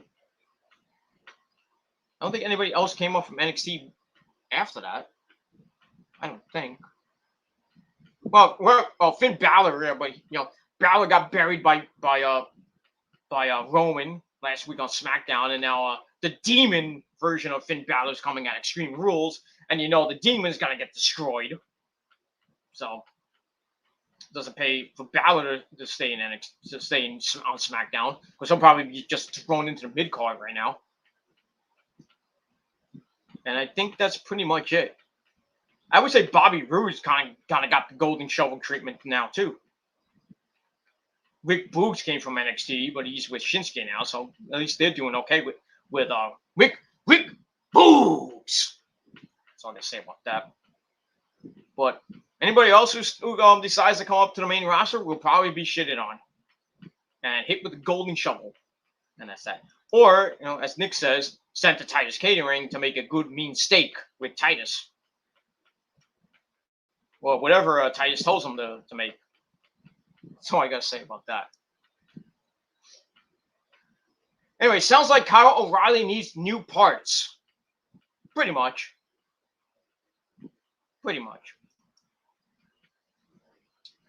All right, Nick says he will come to my wedding, my second wedding, if he's not busy. I'll let you know. All right, we got a troll in here. Peter Gilmore has smelly feet. No, I don't. The only thing that smells is my fart. But I digress. He says, YWC Records made a video on you and, well, I won't say his name, but you see his name. You're the Mickey Mouse of the YWC. Well, you're gone. Thank you, Nick. I am not the Mickey Mouse of the YWC. I'm the Roman. Well, I can't even say that. Well, since Otaku is now the Don of the YWC, I'm sorry, Otaku. I mean, you're a cool guy and everything. I don't have any problem. I don't have any more problems with you. But really, you're the Don of the YWC. I mean, there used to be a guy named the Don way back in the day. I think you might know him as Nate Carter. Just want to point that out. So you're not the Don, sir. No, I don't care if you come out, you had that video up playing Roman's theme, which is really should have been copyrighted by WWE, but I don't know if it was or not. And then you come out with Roman's theme. You have the AEW jacket on, and then you hold up the AEW belt. You take off your sunglasses so we can see your face and everything. I was like, as soon as he takes off the glasses, I'm like, put them back on for the love of God.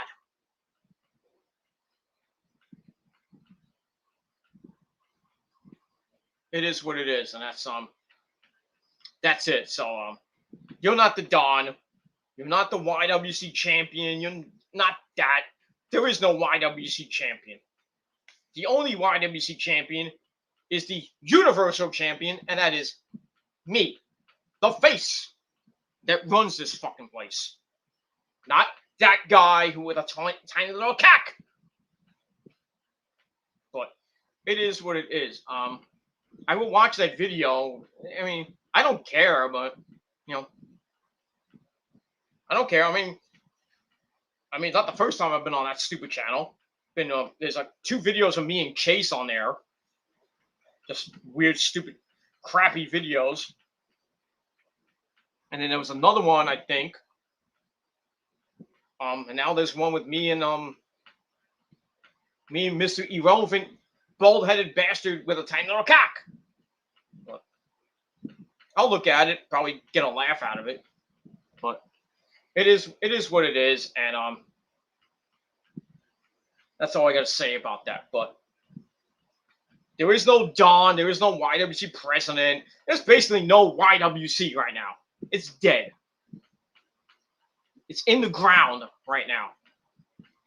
Get worms and maggots eating it right now. There is no YWC. I am the universal champion of YouTube. And that's all I got to say about that. And if you want to fight me for the belt, you come down to Livingston, New Jersey, and try your luck. Or I'll just send you back with a broken jaw and a broken neck. Courtesy of the most devastating move in all of YouTube history. The Gilmore Kata. Bam! Or I'll just hit you with the my other move, the Death Strike. I'll just like drop you on your fucking neck, Kevin Steen style, and then you won't be getting up. You'll be in a hospital bed eating food through a bunch of tubes and a straw. So as Shinsuke Nakamura says, damn it! And that's all I got to say about that. All right, we got a couple comments, and now this thing comes up. We got 45 minutes to Dynamite. I was gonna do another video, but I'm gonna try to get this done quick, and then get the AEW All Out review. I'm gonna just do my thoughts on that real quick. I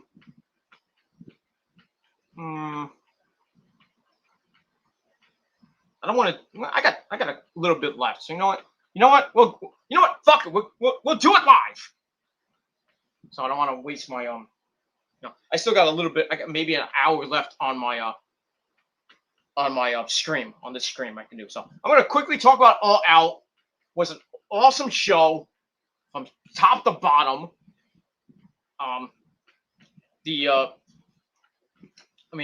Every match is just except for one was pretty damn good. The buy-in with the Jurassic Express and the Best Friends. Give me a hug. They beat the Hardy Family Order or Office, whatever it is. Blah blah blah. They get the win. Match was all right.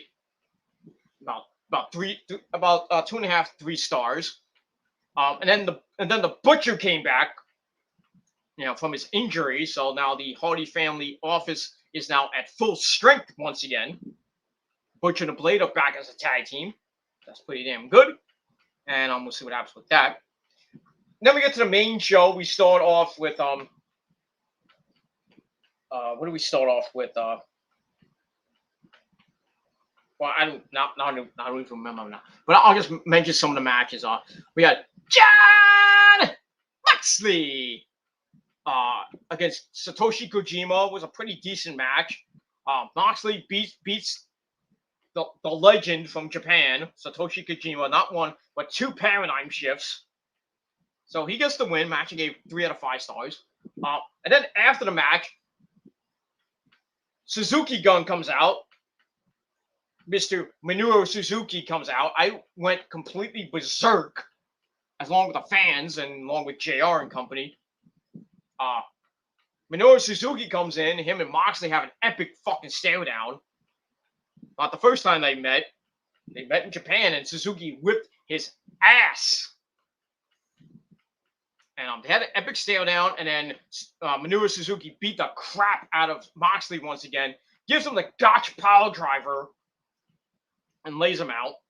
And tonight we're going to see that match in Cincinnati, Ohio, in Jon Moxley's hometown. And I would think that Moxley's probably going to get the win. Because I think he's doing this gimmick where he's just going to beat everybody in Japan until he maybe gets Okada or somebody like that. Or maybe Will Ospreay. I don't know. But it is what it is.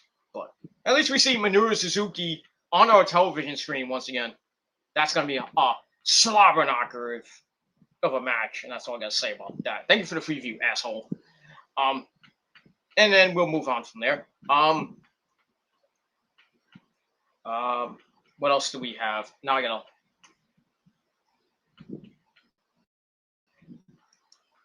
gotta look up the card.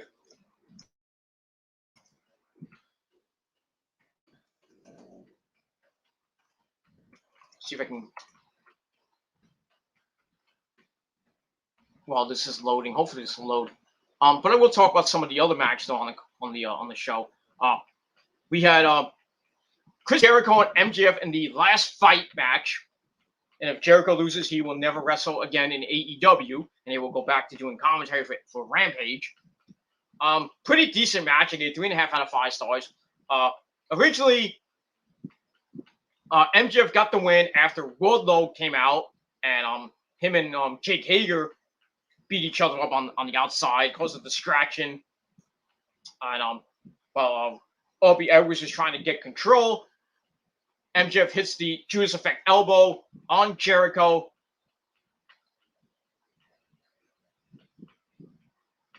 And hits the Judas Effect on Jericho. He pins him 1, 2, 3.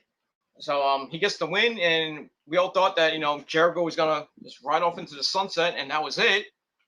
But then Paul Turner comes out and says like, nope, match has to restart. Jericho's foot is on the rope. So he's telling Aubrey Edwards, what happened. They actually showed the replay and everything. So Aubrey was like, yep, restart the match. MJF is pissed. And then that was it for MJF. Jericho gets up, hits the Juice Effect elbow of his own. 1, 2, 3. Finally, MJF finally gets a real loss, his first loss in AEW. Jericho gets the win. Obviously, it was written up that he was going to win. So Jericho gets the win. And the rest of the Inner Circle come out to celebrate. And that was that. The fans go nuts. So Jericho will continue on as an active competitor in AEW. And we'll see what's next for him. With that, I would love for him to face Bryan Danielson, Punk, Adam Cole, baby. Got a lot of people he can fight. Maybe Sting again. Who knows?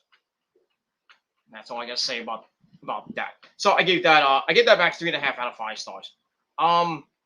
We had QT Marshall and the Big Slow, which was garbage. 3-minute suck fest. Big Slow wins with a choke slam. Thank you for coming. Good night. We had Dr. Britt Baker, TMD baby, defeat Chris Statlander, and retain the AEW Women's World Championship. Yeah, we had Rebel there and Jamie Hayter there, and Orange Cassidy, our good friend Orange Cassidy, was there. It was nice to see that Britt Baker used the Pittsburgh Sunrise, paying homage to her husband, Adam Cole, baby, when he does the Panama City Sunrise. So she hits that. Chris Statlander kicked out. Then she hits the stomp on Super Dragon, and goes to the pin. Somehow Statlander went, ugh. She kicks out of that, and then she locked in the lockjaw, and Statlander passed out, and that was it. So Britt Baker retains the title, and I gave that 3 out of 5 stars. And Britt Baker's next title defense will be against the winner of the Casino Battle Royale, which was Destination No, Ruby Soho. Yeah, Ruby Soho. Ruby Riot, whatever you want to call it. She won the Battle Royale as she eliminated Thunder Rosa to win that. Ruby Soho will have her first Dynamite match tonight against some poor schmuck. So it's nice to see. We're going to see Ruby Soho. Basically, everybody who appeared at All Out 3 will be on tonight's show. Adam Cole, baby, Punk, Bryan Danielson, and Ruby Soho, along with Minoru Suzuki as well. So big night for AEW, and I would not be surprised if it does 1.2 or better. It has to. If you got a guy like Adam Cole there, that's gonna bring ratings. and Danielson.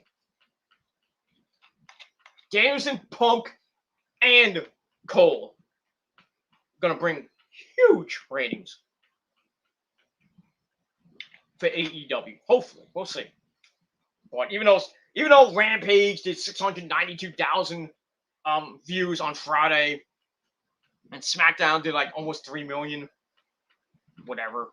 Everybody, all these fucking WWE marks are laughing and doing videos laughing and that up with someone like, and then some guy like sends me a comment and said that SmackDown is gonna triple Rampage's whatever Rampage gets. Well, yeah, because this week, yeah, I can understand. This week, yeah. After that, probably not.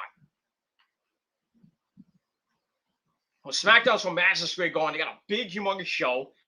Cena's on the show. Edge is on the show. Brock Lesnar's on the show. I mean, it's from Madison Square Garden. I mean, if you do less than 2 million views, that sucks. But we'll see what happens with that. And that's that. But I think it will be Rampage in the ratings again this week. But I think Rampage will probably do better than 692 this week. Because it was a holiday weekend and everybody was out anyway, so you can't really blame it on just the show itself. The show was all right with Punk on there and everything, but just everybody was out on Friday night because it was a holiday weekend. And that's pretty much did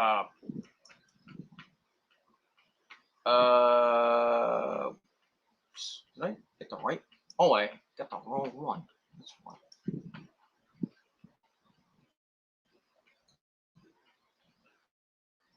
All right, well, we're just about done. I got the wrong card. I got the original All Out, the first All Out from 2019. So we got that. So anyway, like I said, so Britt Baker retains. She's gonna face Ruby Soho for the AEW Women's World Championship at a later date. And we'll see what date that might be. I'm thinking it might be at the New York show, but we'll see. We had that. We had Mito smash CJ Petty pussy. Yeah. So, and Miro got his nuts licked after when he got home. So what he put up a tweet saying like something about nuts, and then Mana tweets him right after that, says, "When you get home, I'm gonna hurt your nuts," or something like that.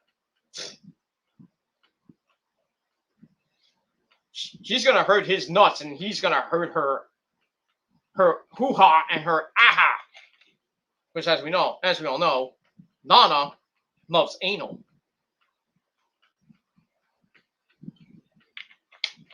If you get that reference. But most of you don't because you're dumb. That's that. All right, so Miro beat Eddie Kingston in a match, a 2.5 out of 5 stars to retain the TNT title. And that was that. Just get okay, we got that.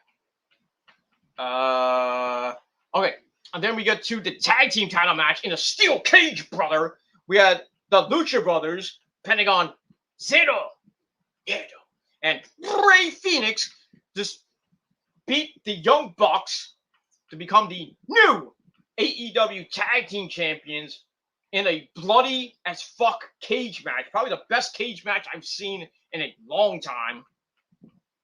But congratulations to the Lucha Brothers. They end the just about 1 year reign of the Bucks. And all the WWE marks were all happy. Like, yay, the Young Bucks lost. Yay. They're eventually going to lose. Blah, blah, blah. But they lost to a team that they haven't beaten in a long time. And that's the Lucha Brothers. They lost them at All In that ladder match. The stairway. What is this really stairway to hell? The death match, ladder match, whatever it was called, for the AAA tag team belts.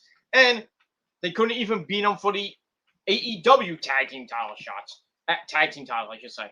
So they went from a ladder death match to a steel cage match. And they lost both the titles that they used to have. They're 0-2 against the Lucha Brothers right now. That's, sucks to be the Bucks. And that's all I got to say about that. But great to see the Lucha Brothers win the titles, and we'll see who they face first in their first title defense. And that's pretty much all I got to say about that. But that match was fucking epic. 5 out of 5. That's all I got to say about that. I'm not saying that as an AEW mark or anything like that. I'm just saying that as a wrestling fan. I am not a mark. I'm not a smark. I don't bark. Oh, wait, now I'm starting to rhyme like you know who. I'm just a wrestling fan. I'm not a mark. So all you WWE marks and you shills can go suck my fat super cock. And that's all I got to say about that. All right, so the Lucha Brothers get the tag team titles. That's awesome. Great. All right, like I mentioned, Ruby Soho won the Battle Royale, eliminating Thunder Rosa. She gets the title shot against Dr. Britt Baker, baby. At that, Moxley defeated Satoshi Kojima. Miro retained against Eddie Kingston. All right, then we go to the final 3 matches. Like I said, Paul White, the Big Slow, defeated QT Marshall. Nobody gave a shit about that.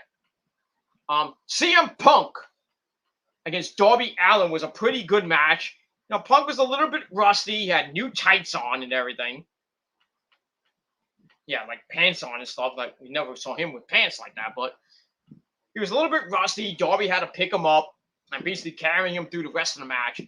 But Punk gets the win after Darby tries for a poison Rana. Punk reversed it, hits the GTS 1, 2, 3. He gets the win. Match gave 4 out of 5 stars. Afterwards, Sting comes down to the ring. He gets in Punk's face. They shake hands. It was impromptu, but he shook his hand. And then Darby gets up. Punk shakes his hand. And all that good stuff. So it was good. It was good. It wasn't a great, the best match that Punk's ever had, but it's a start. And we'll see what Punk has to say tonight in just about a half hour on Dynamite, my friends. And that's all I got to say about that. All right, then in the main event for the AEW World Heavyweight Championship, we had Kenny Omega, the #1 guy on the PWI Top 500 list. Number one, Kenny Omega. Oh, you thought it was going to be Roman Reigns, did you? Wrong! So, Kenny Omega is better than Roman Reigns. Eat it. Eat it, WWE marks. Eat it. Roman Reigns was number 2. And that's all I got to say about that. So, Mr. PWI himself, Mr. Number 1 PW on the PWI 500, the AEW champion, Kenny Omega, with his good buddy Don Callis at ringside, takes on Christian Cage, the Impact World Heavyweight Champion.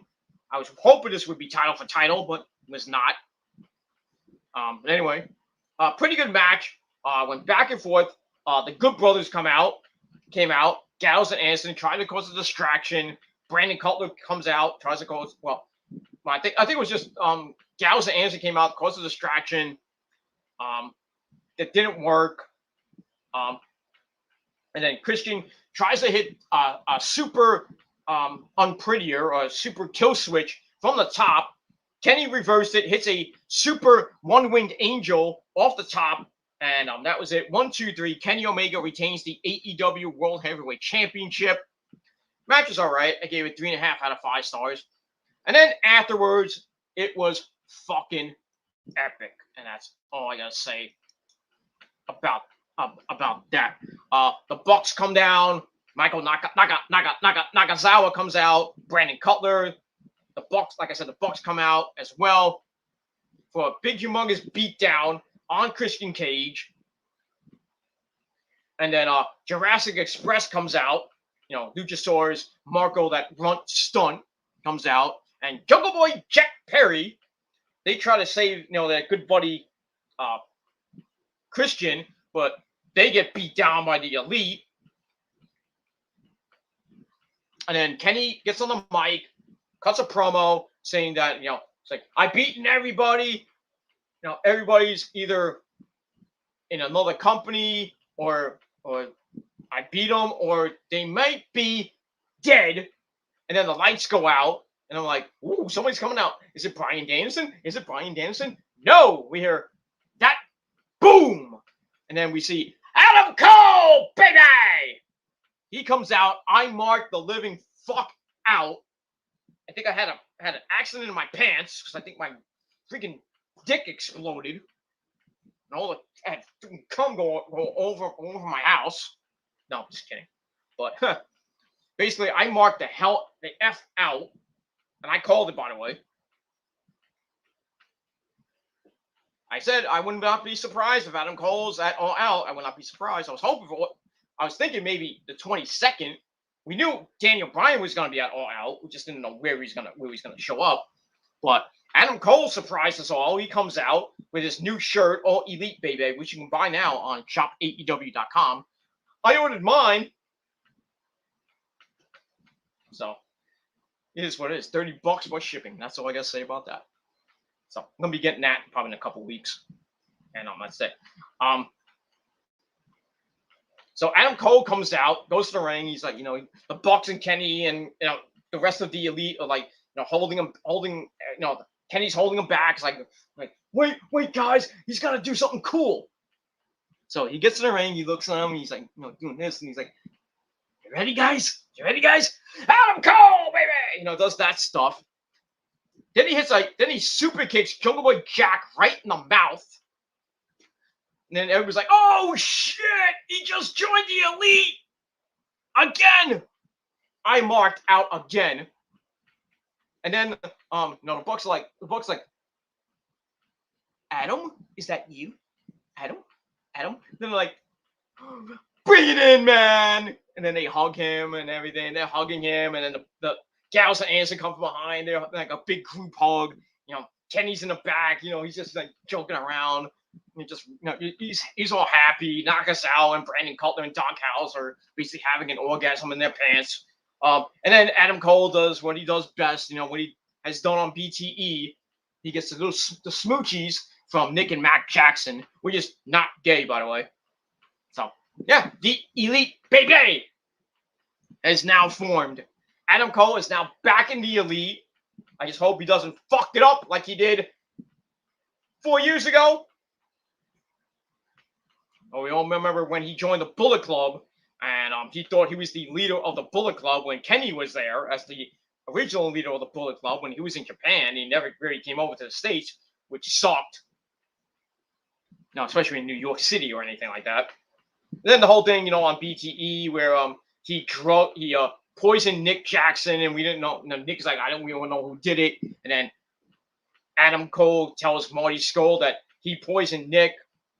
And then I told Marty at a show that I think it was like Adam Cole's last show. I think it was at that show that was Adam Cole's last show. I said, Marty, Adam did it. No, I told Nick Jackson, like, Adam Cole's poisoned you. And everybody's like looking at me like, what? I was like, oh, did I spoil that? And I said, give me the autograph. Let me get out of here. I'm like, give me the autograph. Give me the autograph. I had to get out of there before I was about to get brutally murdered by the Young Bucks. But it is what it is. But no, nothing happened. I took a nice big old picture with the Elite and everything, so I was happy. So that was that, and then Nick found out, and they at the PWG show, they kind of drugged Adam in his monster drink. He drinks it, and Adam Cole died 4 years ago. And then, as we saw on BTE on Monday, which is gone humongously astronomical hits. I think last time I checked, it was like almost getting close to 400, almost 500,000 hits. Woo! In the span of almost 3 days now. Well, really 3 days. 2 days, actually. Tuesday, came on Monday, and then Tuesday today. So the span of 2 days, almost 500,000 hits already. That is amazing. I would not be surprised if that hits 1 million. That's Adam Cole, baby. And it was kind of cool. They're trying to do a seance and everything. And Kenny's like, I asked Malachi Black about this. He's kind of cool with it. I was like, And then Kenny's doing like a whole ritual. And it's like blah blah blah blah. Let them go, baby. Let them go, baby. And then like everybody's doing it, and then the lights flicker and everything, and then Carl Anderson turns into Sour Boy. Like, this is stupid. This is stupid. And then like everybody's like, "Fuck you, Sour Boy. You're the worst." and then all of them leave. Then the lights go out again. And then we see the picture of Adam Cole from when he won the Ring of Honor title back in 2016, I think. So it was 16 or 2017.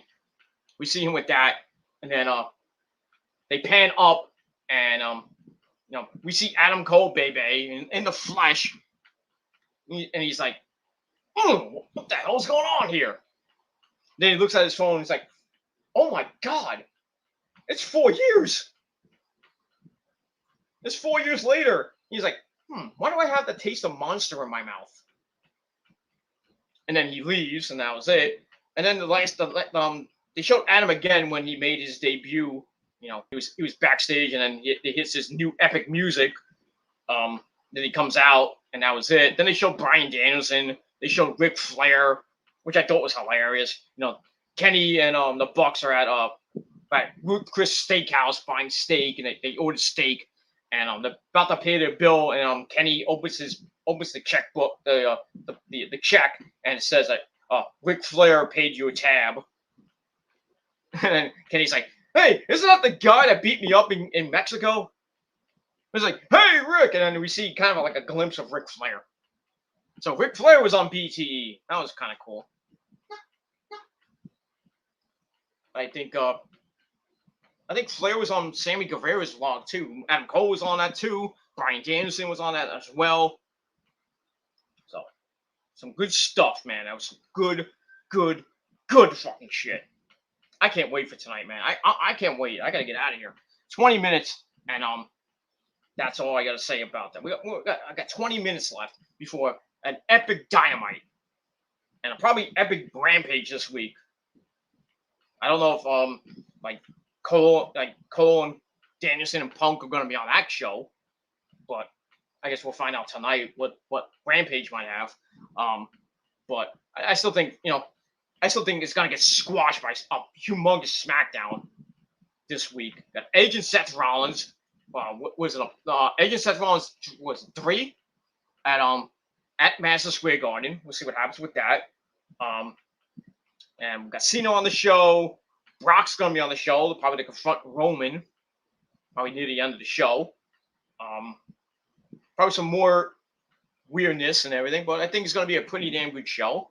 I think we'll probably do over 2 million at least.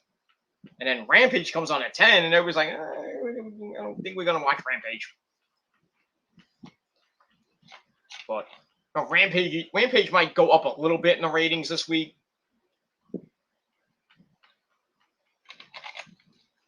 But we'll see what happens with that. And we'll move on from there. All right, so that's it for my review of NXT last night and All Out this past Sunday. And that's pretty much it. All right, so that's it. Thank you all for watching. Yeah, that'll probably be it because I only have right now. I have 39 minutes left, so I can't do an AEW review tonight live. So I will probably beat you adieu. Well, before I beat you adieu, I will get to these comments and from Nick and from Jerk Offs, but it is what it is. Right. Nick took care of that YWC that Peter Gilmore fake ass channel, so you're gone. That's that. For the first time, I decided to go to bed instead of watching NXT and Raw. At least you got a good sleep. That's all I can say about that. Okay, we were talking about the YWC. Well, not the YWC. The YouTube Universal Championship. Nick wants a shot at it. He says, "Well, time for a young blood like me to run things." Okay, we'll see. He says, "What does he say? Maybe I would like a shot at your Universal title one day, Pete. Go up the ranks and you will fight me." But basically, there is no challenger, so I guess I'll give you a free shot there, Nick. But you won't win. Sorry. Maybe it's time for young new blood to run the YWC. I think so. There's too many idiots here in the YWC. People showing their cock and their ass and their just animal abusers and freaking rednecks that fuck their cousins and beat their wives and shit. The fucking morons in this fucking well, not even a community. It's basically a drama fest or whatever you want to call it. But yeah, we need some new people in the. If there ever was a rebirth of the what WC, we got to get rid of the old farts.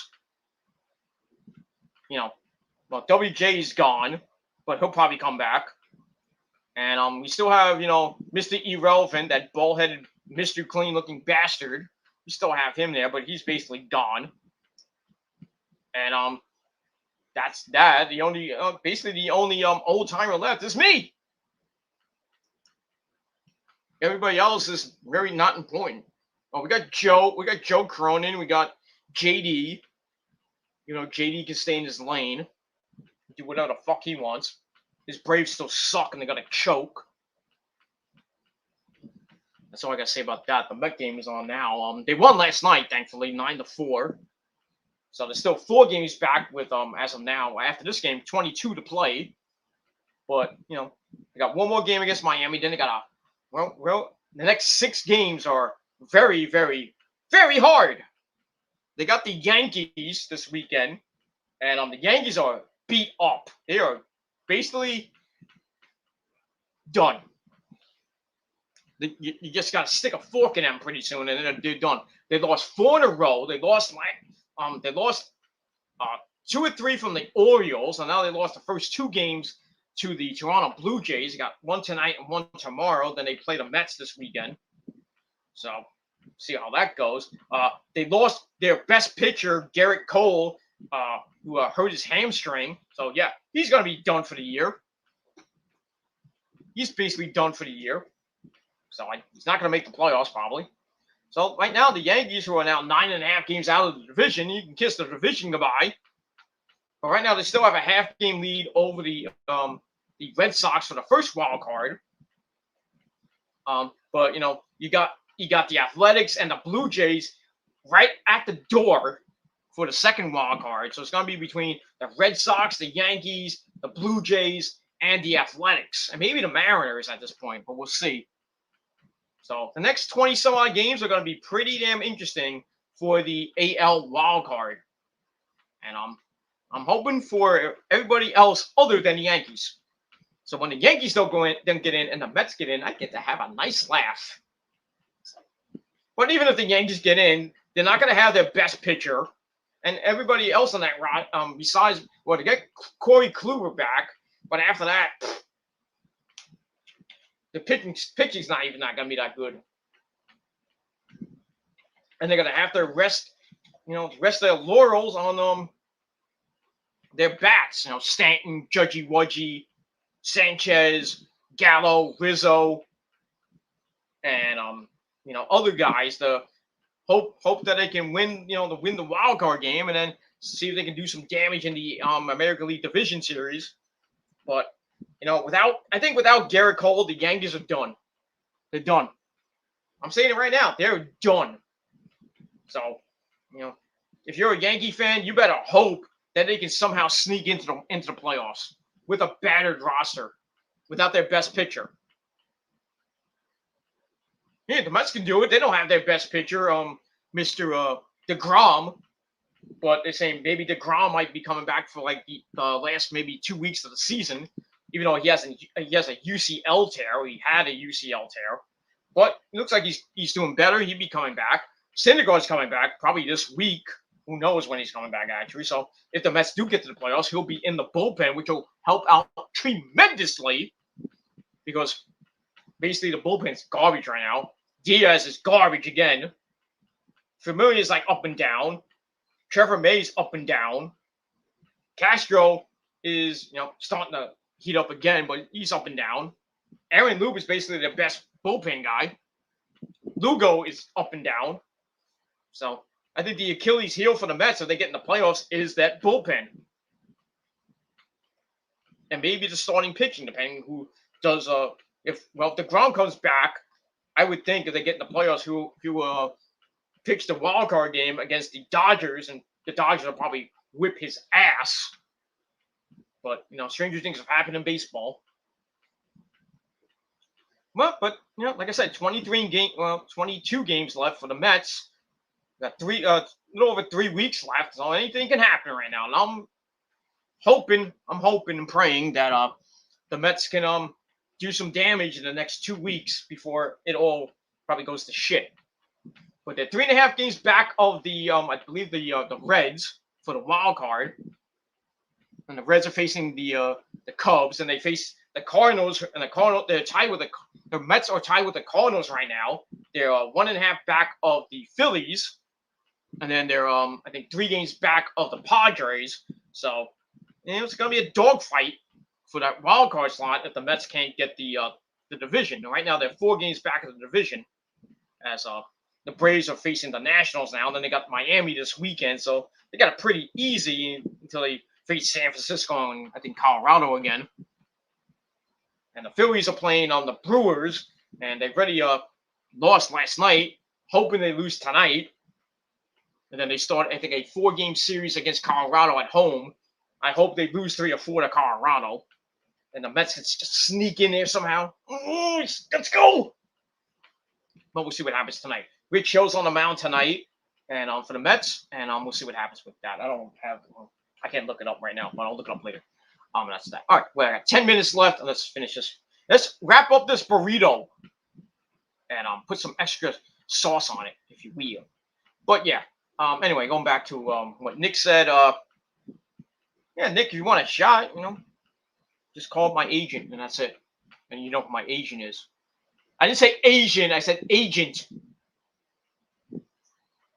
My agent is my boss, the missus. Well, she's not here right now, but she's Rosa had to take a trip to the city to buy a couple things. She might be back tonight. I don't know. That's like 7:50 right now. So she left. She got into the city about what's traffic. Probably got there. Or she left like what should be like 3 hours ago. So almost 3.5 hours ago. Like she left at 4. So she got to the city about 5:15 or so. So yeah, I always think she'd probably be home depending with traffic coming back. Might be here about 10. But then again, she met up with one of her friends, so she might stay over with her friend tonight. I don't know, but it is what it is. But if that's the case, I'm not gonna do. I might just do a quickie AEW video on my phone because I don't have any time on here right now. It sucks, but it is what it is, and that's it. All right, we don't got much time. I gotta finish this up right now because I'm gonna be out of time on StreamYard. All right, we got Redneck City here. Brian Absher says, "You, Antoine, and Andrew Medvedat have ruined my life." Oh, poor baby. I don't know who Antoine is. I do know who Andrew Medvedat is. He used to be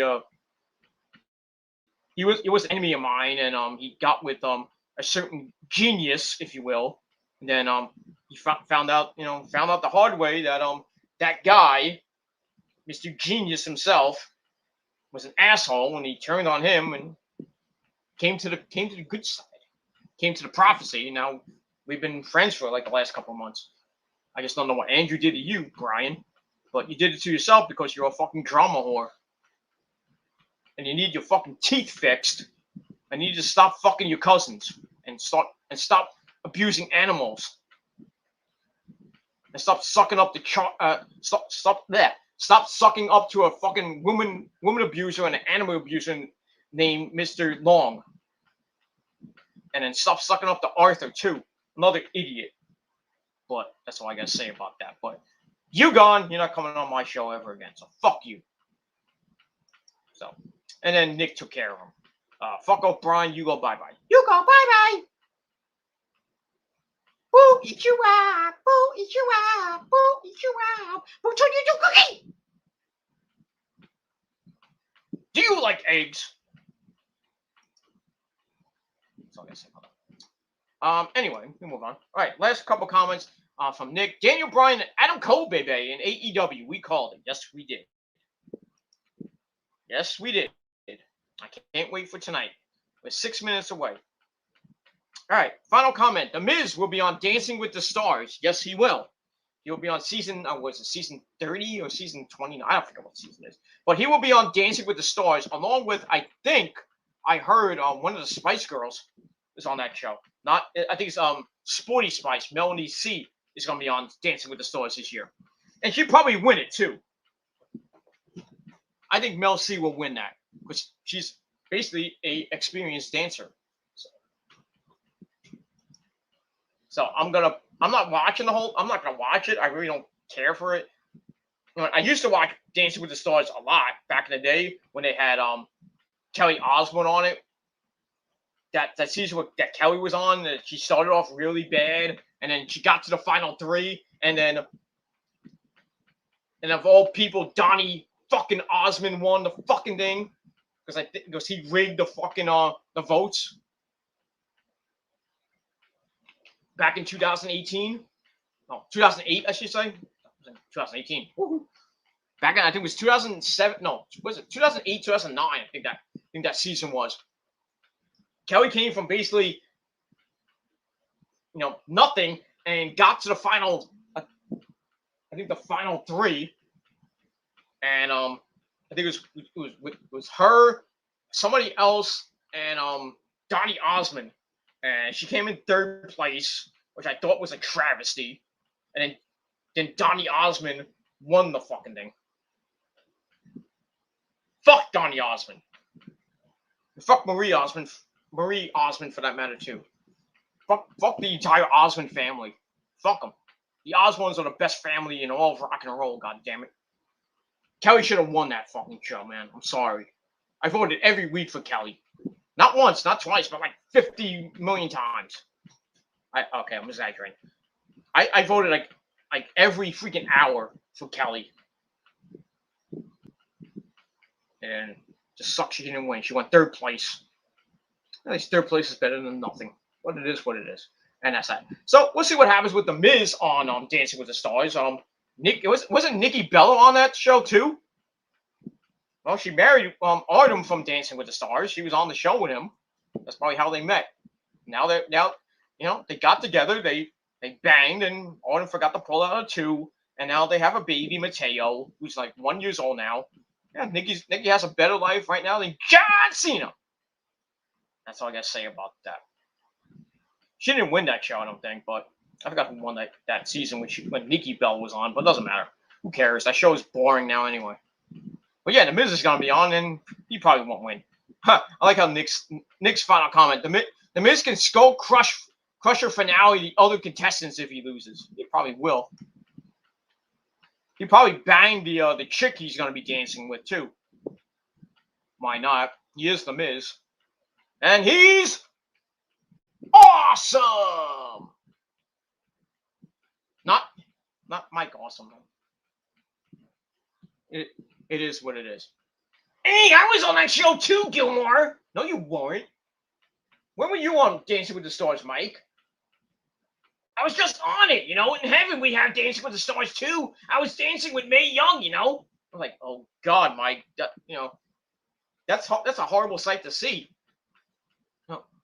Did you win? Nah, I put her through a freaking table. Sucks to be you, Mike. Did she just go all mental and try to, put her, her stank pussy, she's grinding on you and everything? Yeah, man, that was disgusting, Mike. It was really disgusting. I could smell the fish coming out of her ass. Oh my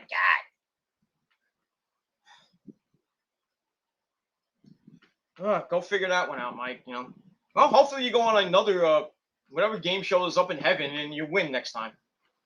Just don't put anybody through a table, okay? Maybe you could go on Press Your Luck and you can try your luck with Peter Tomarkin. Just tell him I said hi. Oh yeah, I love the whammies. They're my friends. Well, I love the Whammies too. I just don't like the new version of Press Your Luck with Elizabeth, whatever her name is. Yeah, she's a bitch. Yeah. The show is pretty good. The Whammies are kind of funny in that show, but I like the original better. Yeah, I do too. Yeah. Anyway, I gotta go. I gotta go drink with New Jack. Bye, fans. Okay. Bye, Mike. Get out of here. Anyway, yeah. So it is what it is. That's all I gotta say about that. Anyway, Chris Jericho was on the show. I don't remember. I actually don't remember that one. Stacy Keibler was on that show with her long ass fuck legs. Good lord. She probably. I don't even think she probably didn't even do that bad of a job. I mean, she does have some, dancing experience, but basically she's just shaking her ass and just, grinding on people and everything, which isn't a bad thing. And then, showing her hoo ha and everything, and her dong and everything, and just being like, whatever, just being Stacy Keibler with her long legs, and that's it. Jericho, he's not a great dancer, but I don't think he did that bad on the show, but it is what it is. Jerry Rice, I think, was on that show. There's a couple of interesting people on that show, like Kelly Osbourne, blah blah blah. Like I said, this season we got Melanie Chisholm from the Spice Girls. We got Mike Mazan in The Miz, and probably some other schmucks on that show. And Y2J was on season 12. That was like 18 seasons ago. So I think we're on season 30 right now. So yeah, so go root for The Miz. Go root for I'm rooting for Melanie C of the Spice Girls myself. So I'm not gonna watch it. I really don't care because I really don't watch that shit. Plus it's on Monday night during Raw anyway. So unless I get a free moment, I can watch that show. And then it's what it is. All right, Dynamite's on right now. So I'm gonna wrap up this burrito and just put the TV on. Gotta do that first. It's something wrong with my TV. I think it's my DVR. Every time I try to play, I tape it and then I play it back. There's something wrong with the playback that I play it and then it freezes and then it doesn't skips over. Give me 1 second. Gotta have it on HD2 to put it to the original HD. So yeah. All right, shut up there. Whatever your name is.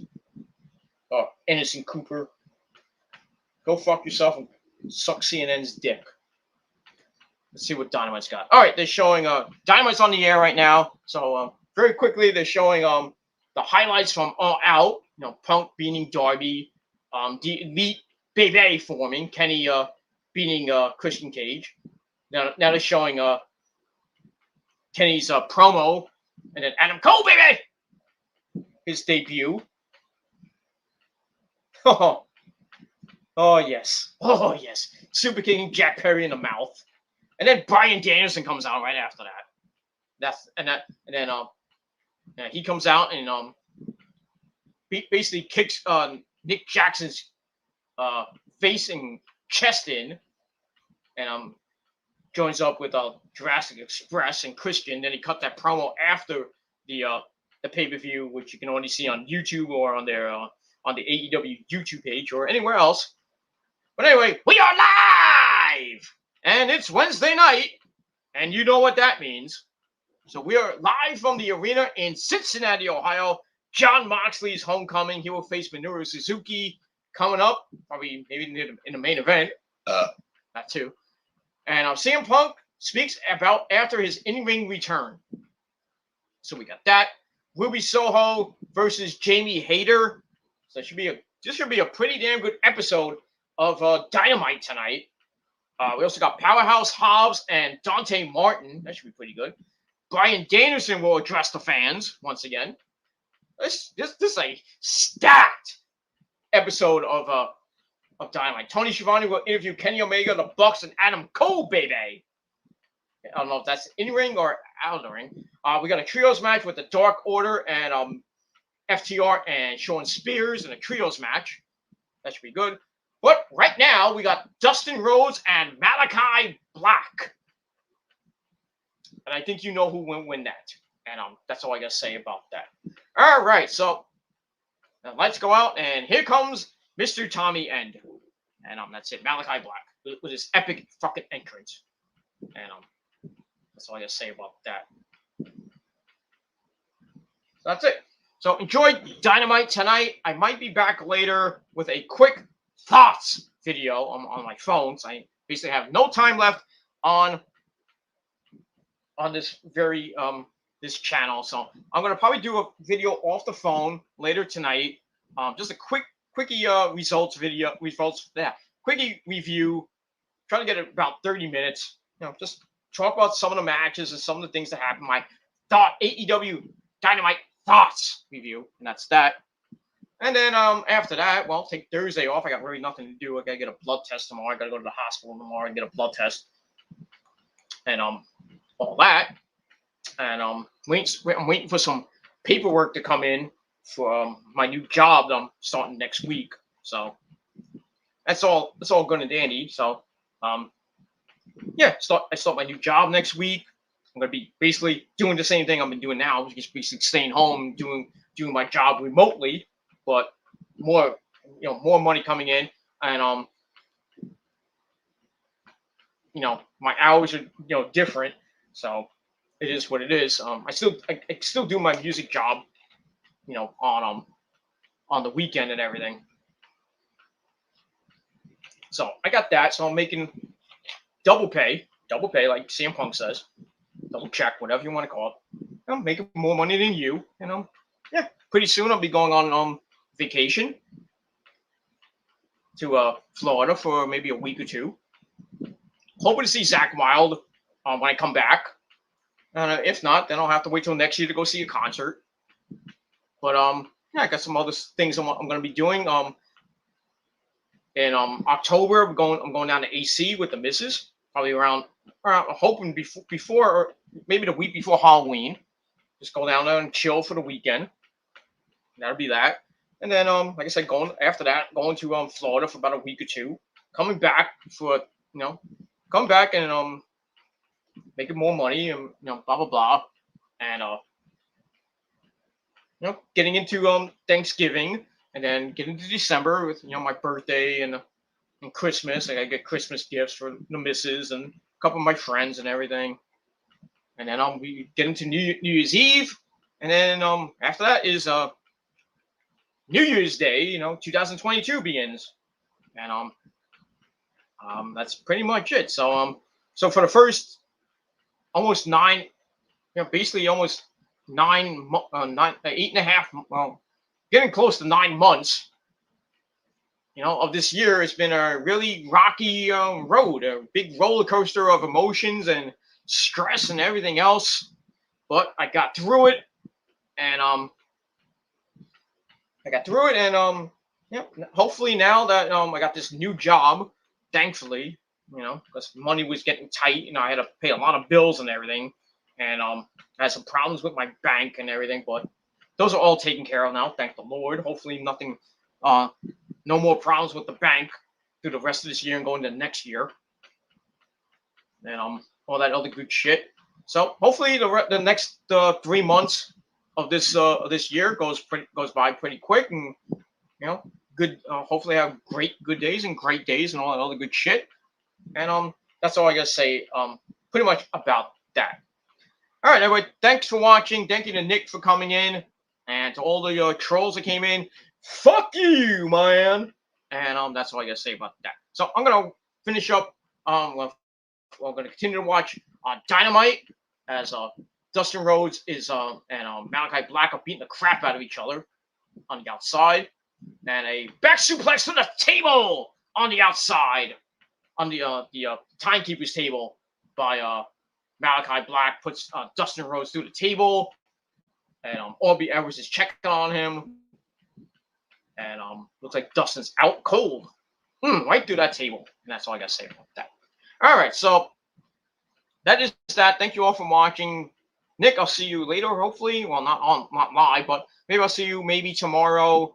Yeah, yeah, actually, I will see you guys tomorrow for episode 204 of the Gilmore Chronicles. I was going to do a vlog about Labor Day, but I will talk about that on the show before we get into the NFL preview for tomorrow. Just getting you ready for the 2021 season and Thursday Night Football, the first game of the season. The Buccaneers, the Tampa Bay Buccaneers, the Super Bowl champs, and Tom Brady himself taking on the Dallas Cowboys at, I think it's 8 p.m. on Peacock and NBC as well. So we got that. So I'll get you ready, and I'll give you my preview, my predictions for the Niners, the Jets, the Giants, and maybe some of the other teams, and all that good stuff that you know and love from my past NFL previews. And that's all I got to say about that. So get ready for tomorrow. Probably sometime tomorrow afternoon, maybe tomorrow night, because like I said, I gotta go early to the hospital, get my blood test with Rosa and everything, and then I'll probably come back, have some lunch. Maybe I'll do it sometime in the afternoon. I don't know what time, but sometime in the afternoon, maybe early evening. So don't forget to tap that bell and turn on my notifications so you get notified when that video goes up. And get ready for episode 204 of the Gilmore Chronicles tomorrow afternoon, maybe tomorrow night. And then episode 205 will be coming this Saturday with my Ring of Honor Death Before Dishonor predictions. I haven't done one of those in a long time. So, yeah, going back to a little bit of Ring of Honor talk. And we'll talk about that on Saturday. I'm not going to do a review of the pay-per-view, but I will be talking about it on sometime early next week, maybe Tuesday or sometime early next week. I'll do a episode 206 when I just do a random stream and I'll talk about Death Before Dishonor and other stuff. And that's all I got to say about that. All right, everybody, thank you for watching. Have a great rest of your Wednesday night. Enjoy Dynamite tonight, and maybe I'll be back later with my AEW Dynamite thoughts. You understand? So we'll see what happens with that. All right, thank you for watching. Thank you to Nick for coming in, as always. And anybody else who watched, thank you. If you liked it, good. Didn't like it, too bad. And that's it. Thanks for watching. Peter Gilmore signing off. Peace out. Rock on and rock hard. And if you're not down with that, fuck you, man. And that's it. Wrapping up this burrito, I'm Peter Gilmore signing off. Peace. Ah!